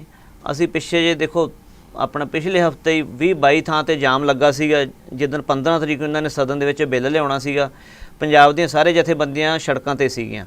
ਹੁਣ ਵੀ 25-26 ਨੂੰ ਕਾਲ ਆ ਜਾਣੀ ਆ, ਪਿੱਛੇ ਹੋ ਸਕਦਾ ਇੱਕ ਅੱਧੇ ਦਿਨ ਦਾ। ਪਰ ਇਸ ਮੁੱਦੇ ਨੂੰ ਲੈ ਕੇ ਕੋਈ ਮਤਭੇਦ ਨਹੀਂ ਹੈਗੇ ਜੀ। ਇਸ ਮੁੱਦੇ ਨੂੰ ਕੋਈ ਮਤਭੇਦ ਨਹੀਂ। ਇਸ ਮੁੱਦੇ ਨੂੰ ਲੈ ਕੇ ਬਹੁਤ ਹੀ ਗੰਭੀਰਤਾ ਨਾਲ ਲੈ ਰਹੀਆਂ ਨੇ ਕਿਸਾਨ ਜਥੇਬੰਦੀਆਂ। ਇਹ ਬਿੱਲ ਉਹਨਾਂ ਵਾਸਤੇ, ਕਿਸਾਨ ਜਥੇਬੰਦੀਆਂ ਵਾਸਤੇ, ਸਾਡੀ ਸਾਰੀ ਪੰਜਾਬ ਦੇ ਨੌਜਵਾਨਾਂ ਵਾਸਤੇ, ਕਿਸਾਨਾਂ ਵਾਸਤੇ ਇੱਕ ਨਿਸ਼ਾਨਾ ਬਣ ਚੁੱਕਾ ਆ। ਆਰ-ਪਾਰ ਦੀ ਲੜਾਈ ਆ, ਕੋਈ ਇਸ ਤਰ੍ਹਾਂ ਦਾ ਨਹੀਂ ਹੈਗਾ ਵੀ ਵਖਰੇਵਾਂ ਨਜ਼ਰ ਨਹੀਂ ਆਊਗਾ ਤੁਹਾਨੂੰ ਇਸ ਮੁੱਦੇ ਦੇ ਉੱਤੇ।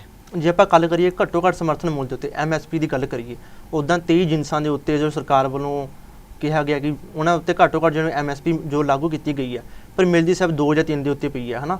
ਹੁਣ ਮੱਕੀ ਆ ਉਹਦੇ ਤੇ 1850 ਕੁਛ MSP ਹੈ, ਪਰ ਮਿਲਦੀ ਉਹ 600, 700 ਜਾਂ ਕਈ ਵਾਰ 200 ਕੁਛ ਇੱਦਾਂ ਪਈ ਹੈ। ਇਸ ਨੂੰ ਅਸੀਂ ਕਿਵੇਂ ਦੇਖਦੇ ਹੋ ਆਹ ਬਿੱਲ ਦੇ ਨਾਲ? ਜੀ ਬਿੱਲ ਤਾਂ ਆਪਾਂ ਪਹਿਲਾਂ ਹੀ ਕਹਿ ਚੁੱਕੇ ਹਾਂ ਕਿ ਇਹ ਤੇ ਪ੍ਰਾਈਵੇਟ ਘਰਾਣਿਆਂ ਨੂੰ, ਜਿੱਦਾਂ ਵੱਡੇ ਉਹਨਾਂ ਨੂੰ, ਅੰਬਾਨੀ ਵਾਲਿਆਂ ਨੂੰ, ਉਹਨਾਂ ਨੂੰ ਖੁੱਲ੍ਹ ਦੇ ਦਿੱਤੀ ਗਈ ਆ। ਜਿਹੜੀ 23 ਬਿੱਲਾਂ ਤੇ ਉਹ ਤੇ ਕੋਈ ਸਰਕਾਰੀ ਖਰੀਦ ਕਦੀ ਹੋਈ ਨਹੀਂ ਹੈਗੀ। ਕਣਕ ਝੋਨੇ ਤੇ ਹੁੰਦੀ ਸੀ, ਇਹਦੇ ਨਾਲ ਇਹ ਵੀ ਟੁੱਟ ਜਾਣੀ ਆ, ਤੇ ਇਹਦੇ ਨਾਲ ਕਿਸਾਨ ਹੋਰ ਰੁਲੂਗਾ ਜੀ। ਪਹਿਲਾਂ ਹੀ ਰੁਲ ਰਿਹਾ, ਕਿਸਾਨ ਦਾ ਸ਼ੋਸ਼ਣ ਬਹੁਤ ਜ਼ਿਆਦਾ ਹੋਊਗਾ ਜੀ। ਦੇਖੋ, ਇਹਨਾਂ ਨੇ ਇਹ ਬਿੱਲ ਦੇ ਵਿੱਚ ਇੱਕ ਅਮੈਂਡਮੈਂਟ ਕਰ ਦਿੱਤੀ ਵੀ ਕਿਸਾਨ ਦਾ ਜਿਹੜਾ ਕੰਟਰੈਕਟ ਫਾਰਮ ਦਾ ਵਿੱਚ ਇਹਨਾਂ ਨੇ ਇੱਕ ਜ਼ਿਕਰ ਕੀਤਾ ਵੀ ਇਹਦੇ ਵਿੱਚ ਇੱਕ ਕੰਟਰੈਕਟ ਫਾਰਮਿੰਗ ਦੀ ਖੇਤੀ ਵੀ ਕਿਸਾਨ ਕਰ ਸਕਦਾ ਹੈ। ਹਾਂਜੀ ਜੀ। ਤੇ ਦੇਖੋ, ਕੰਟਰੈਕਟ ਫਾਰਮਿੰਗ ਦੇ ਵਿੱਚ ਇਹਨਾਂ ਨੇ ਕਿਹਾ ਵੀ ਕਿਸਾਨ ਉਹਦੇ ਨਾਲ ਰਾਬਤਾ ਕਰਕੇ ਆਪਣੀ ਫਸਲ ਉਹ ਵਪਾਰੀ ਨੂੰ ਵੇਚ ਸਕਦਾ ਆ।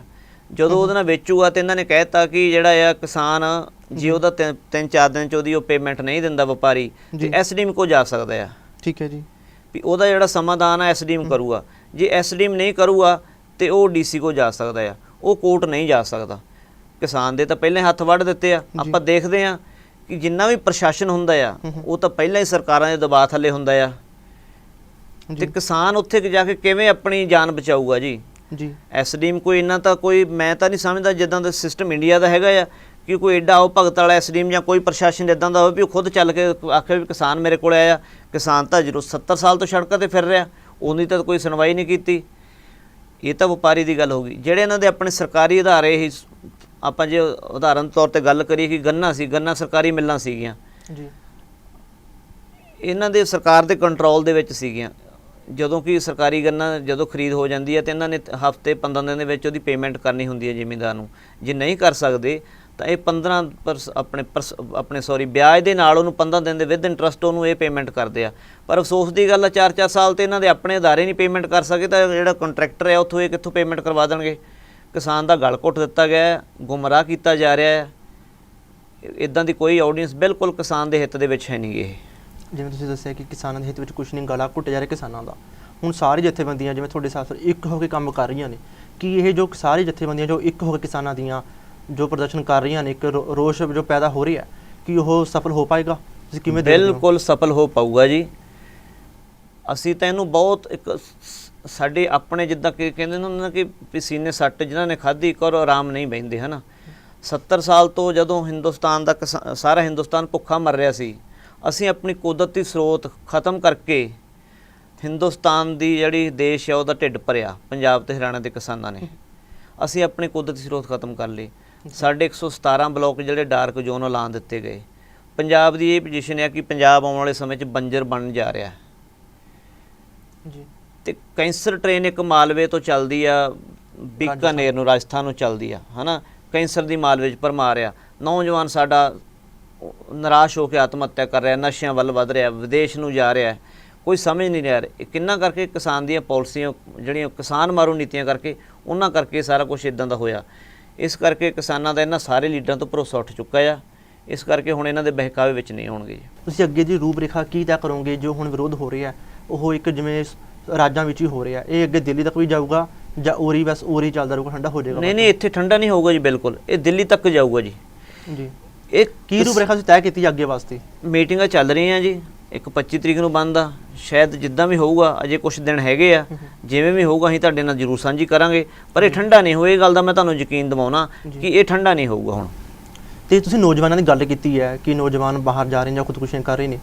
ਹੁਣ ਜੇ ਸਥਿਤੀ ਦੇਖੀਏ ਕਿਸਾਨਾਂ ਦੇ, ਜੇ ਕਿਸਾਨ ਦੀ ਭਵਿੱਖ ਦੀ ਗੱਲ ਕਰੀਏ ਆਪਾਂ, ਕਿਸਾਨੀ ਦੇ ਭਵਿੱਖ ਦੇ ਵਿੱਚ ਸਭ ਤੋਂ ਵੱਡੀ ਚੀਜ਼ ਜੇ ਦੇਖੀਏ ਨੌਜਵਾਨੀ ਹੈ। ਉਹਨੂੰ ਤੁਸੀਂ ਕਿੱਦਾਂ ਲੈਂਦੇ ਹੋ ਕਿ ਜੋ ਇਹੋ ਜਿਹੇ ਕਾਨੂੰਨ ਬਣਨਗੇ ਜੋ ਕਿਸਾਨ ਮਾਰੂ ਨੇ, ਜੇ ਮਾਰੂ ਕਹੀਏ ਉਹਨੂੰ, ਤਾਂ ਫਿਰ ਕਿਵੇਂ ਦੇਖੋਗੇ ਨੌਜਵਾਨੀ ਨੂੰ? ਬਾਹਰ ਨੂੰ ਜਾਊਗੀ, ਕਿਸਾਨੀ ਕਰੂਗੀ ਜਾਂ ਨਹੀਂ ਕਰੂਗੀ? ਕਿਵੇਂ ਤੁਸੀਂ ਦੇਖਦੇ ਭਵਿੱਖ ਨੂੰ ਕਿਸਾਨੀ ਦੇ ਨੂੰ? ਅੱਜ ਜਿਹੜਾ ਭਵਿੱਖ ਆ ਜਾਂ ਨੌਜਵਾਨ ਆ, ਅੱਜ ਉਹ ਡਟ ਕੇ ਖੜ ਚੁੱਕਾ ਇਹਨਾਂ ਆਡੀਅנס ਦੇ ਖਿਲਾਫ। ਬਾਹਰ ਤਾਂ ਚਲੋ ਜਾ ਹੀ ਰਿਹਾ ਸੀ, ਪਰ ਇਹਨਾਂ ਆਡੀਅנס ਦੇ ਖਿਲਾਫ ਨੌਜਵਾਨ, ਬਜ਼ੁਰਗ, ਸਾਬਕਾ ਫੌਜੀ, ਹੋਰ ਜਿੰਨੇ ਪਿੰਡਾਂ 'ਚ ਚਰਚਾ ਹੋਣ ਲੱਗ ਗਈਆਂ ਨੇ ਕਿ ਅਸੀਂ ਇਹਨਾਂ ਬਿੱਲ ਦਾ ਵਿਰੋਧ ਕਰਾਂਗੇ। ਕਿਉਂ? ਲੀਡਰਾਂ ਤੋਂ, ਪੋਲੀਟੀਕਲ ਪਾਰਟੀਆਂ ਤੋਂ ਉਹਨਾਂ ਦਾ ਭਰੋਸਾ ਉੱਠ ਚੁੱਕਾ ਆ। ਇਸ ਕਰਕੇ ਨੌਜਵਾਨ ਵੀ ਅੱਜ ਸਾਡੇ ਨਾਲ ਮੋਢੇ ਨਾਲ ਮੋਢਾ ਜੋੜ ਕੇ ਇਹਦੇ ਅੰਦੋਲਨ ਦੇ ਵਿੱਚ ਸਾਥ ਦੇ ਰਿਹਾ। ਤੇ ਜੋ ਕਿਸਾਨਾਂ ਦੀ ਖੁਦਕੁਸ਼ੀ ਦੀ ਗੱਲ ਕੀਤੀ ਹੈ, ਤੇ ਹੁਣ ਤੁਸੀਂ ਖੁਦਕੁਸ਼ੀਆਂ ਬਾਰੇ ਕੀ ਕਹੋਗੇ? ਕਿਉਂਕਿ ਜਿਹੜਾ ਮਾਡਲ ਮੋਦੀ ਸਾਹਿਬ ਨੇ ਅਡਾਪਟ ਕੀਤਾ, ਜੇ ਦੇਖੀਏ ਤਾਂ ਇਹ US ਨਾਲ ਮਿਲਦਾ, ਪਰ US ਦੇ ਵਿੱਚ ਕਿਸਾਨੀ ਕੋਈ ਜ਼ਿਆਦਾ ਸਫਲ ਨਹੀਂ ਹੈਗੀ। ਉੱਥੇ ਵੀ ਖੁਦਕੁਸ਼ੀਆਂ ਦੀ ਜਿਹੜੀ ਦਰ ਹੈ ਉਹ ਕਾਫੀ ਜ਼ਿਆਦਾ। ਤੇ ਹੁਣ ਜੇ ਹੁਣ ਫਾਰਮੂਲਾ ਇੰਡੀਆ ਵਿੱਚ ਪੂਰੇ 'ਚ ਲਾਗੂ ਹੁੰਦਾ, ਤਾਂ ਅਸੀਂ ਉਰੇ ਕਿਵੇਂ ਦੇਖਦੇ ਹੋ ਫਿਰ ਇਹਨਾਂ ਖੁਦਕੁਸ਼ੀਆਂ ਨੂੰ? ਜੋ US ਦੇ ਵਿੱਚ ਹੈ, ਉੱਥੇ ਕਿਸਾਨੀ ਇੰਨੀ ਸਫਲ ਨਹੀਂ ਹੈਗੀ। ਸੇਮ ਮਾਡਲ ਉਰੇ ਅਡਾਪਟ ਕੀਤਾ ਗਿਆ, ਤੁਸੀਂ ਕਿਵੇਂ ਦੇਖਦੇ ਹੋ ਉਸ ਨੂੰ? ਇਹੋ ਹੀ ਤੇ ਆਪਾਂ ਗੱਲ ਕਰ ਰਹੇ ਹਾਂ ਨਾ ਜੀ। ਦੇਖੋ ਜਿੱਦਾਂ ਅਮਰੀਕਾ ਦੇ ਵਿੱਚ ਸੀਗਾ, ਉੱਥੇ ਬਿਲ ਗੇਟਸ ਜਾਂ ਵਾਲਮਾਰਟ ਵਰਗੇ ਸ਼ੋਰੂਮ ਆ ਗਏ, ਬਿਗ ਬਾਜ਼ਾਰ ਵਰਗੇ ਆ ਗਏ, ਹੈ ਨਾ। ਉਸੇ ਮਾਡਲ ਨੂੰ ਲੈ ਕੇ ਤਾਂ ਮੋਦੀ ਸਰਕਾਰ ਜਿਹੜੀ ਉਸੇ ਮਾਡਲ ਨੂੰ ਲੈ ਕੇ ਤਾਂ ਹਿੰਦੁਸਤਾਨ ਤੇ ਉਹ ਥਾਪਣਾ ਚਾਹੁੰਦੀ ਆ ਜੀ। ਬਿਲਕੁਲ ਉਸੇ ਚੀਜ਼ ਨੂੰ ਲੈ ਕੇ ਇਹਨਾਂ ਨੇ ਜਿੰਨੇ ਵੀ ਆਪਣੇ ਟਾਟਾ ਬਿੱਲ ਵਾਲੇ, ਅੰਬਾਨੀ ਹੋਣੀ, ਸਾਰੇ ਉਹਨਾਂ ਨੂੰ ਦੇਣ ਵਾਸਤੇ ਹੀ ਸਾਰਾ ਪੰਜਾਬ ਦੀ ਖੇਤੀ ਜਾਂ ਹਿੰਦੁਸਤਾਨ ਦੀ ਖੇਤੀ ਉਹਨਾਂ ਨੂੰ ਦੇਣ ਵਾਸਤੇ ਉਹਨਾਂ ਨੂੰ ਕਾਬਜ਼ ਕਰਾ ਰਹੇ ਆ। ਉਸ ਚੀਜ਼ ਦਾ ਵਿਰੋਧ ਕਰ ਰਹੇ ਆ। ਗੱਲ ਕੀਤੀ ਕਿਸਾਨ ਖੁਦਕੁਸ਼ੀਆਂ ਦੀ। ਕਿਸਾਨ ਖੁਦਕੁਸ਼ੀਆਂ ਤਾਂ 3-4 ਐਵਰੇਜ ਪੰਜਾਬ 'ਚ ਰੋਜ਼ ਹੋ ਰਹੀਆਂ ਨੇ, ਠੀਕ ਹੈ। 3-4 ਖੁਦਕੁਸ਼ੀਆਂ ਪੰਜਾਬ 'ਚ ਰੋਜ਼ ਹੋ ਰਹੀਆਂ ਨੇ। ਬਰਨਾਲੇ ਜ਼ਿਲ੍ਹੇ ਦੇ ਵਿੱਚ ਇੱਕ ਇਹੋ ਜਿਹਾ ਪਰਿਵਾਰ ਹੈ, ਇੱਕ ਘਰ ਆ ਜੀ, ਜਿੱਥੇ ਇੱਕ ਪੀੜ੍ਹੀ ਦੀਆਂ 3-4 ਪੁਸ਼ਤਾਂ ਹੀ ਸੁਸਾਈਡ ਕਰ ਚੁੱਕੀਆਂ ਨੇ, ਠੀਕ ਹੈ ਨਾ। ਹੁਣ ਜੇ ਆਪਾਂ ਇਸ ਦਿਨਾਂ ਦੀ ਸੰਘਰਸ਼ ਦੇ ਦਿਨਾਂ ਦੀ ਗੱਲ ਕਰੀਏ, ਤੇ ਕੱਲ੍ਹ ਲੰਬੀ ਇੱਕ ਕਿਸਾਨ ਸੁਸਾਈਡ ਕਰ ਗਿਆ ਨਿਰਾਸ਼ ਹੋ ਕੇ। ਕਿਉਂ ਕਰ ਗਿਆ? ਜਦੋਂ ਉਹਨੂੰ ਇਹ ਪਤਾ ਲੱਗਾ ਕਿ ਉਹਨਾਂ ਨੇ ਸਾਡੇ ਇੰਨੇ ਵਿਰੋਧ ਦੇ ਬਾਵਜੂਦ, ਇੰਨੇ ਉਹਦੇ ਬਾਅਦ ਵੀ ਬਿੱਲ ਪਾਸ ਹੋ ਗਿਆ ਉੱਥੇ, ਤੇ ਉਹ ਇੰਨਾ ਨਿਰਾਸ਼ ਹੋਇਆ ਕਿ ਉਹਨੇ ਸੁਸਾਈਡ ਕਰ ਲਈ। ਸੁਸਾਈਡਾਂ ਵਧਣਗੀਆਂ, ਘਟਣਗੀਆਂ ਨਹੀਂ। ਜੇ ਤੁਸੀਂ ਬੜੀ ਖੂਬਸੂਰਤੀ ਨਾਲ ਤੁਸੀਂ ਸਾਰੇ ਕਿਸਾਨਾਂ ਦਾ ਹਾਲ ਦੱਸਿਆ, ਇਸ ਬਿੱਲ ਬਾਰੇ ਅਸੀਂ ਆਪਣੇ ਵਿਚਾਰ ਸਾਂਝੇ ਕੀਤੇ, ਤੇ ਹੁਣ ਵੇਲਾ ਹੋ ਕੇ ਛੋਟੇ ਜਿਹੇ ਬ੍ਰੇਕ ਦਾ। ਬ੍ਰੇਕ ਤੋਂ ਬਾਅਦ ਦੁਬਾਰਾ ਫਿਰ ਇਸੇ ਵਿਸ਼ੇ ਦੇ ਅੱਗੇ ਗੱਲ ਕਰਾਂਗੇ।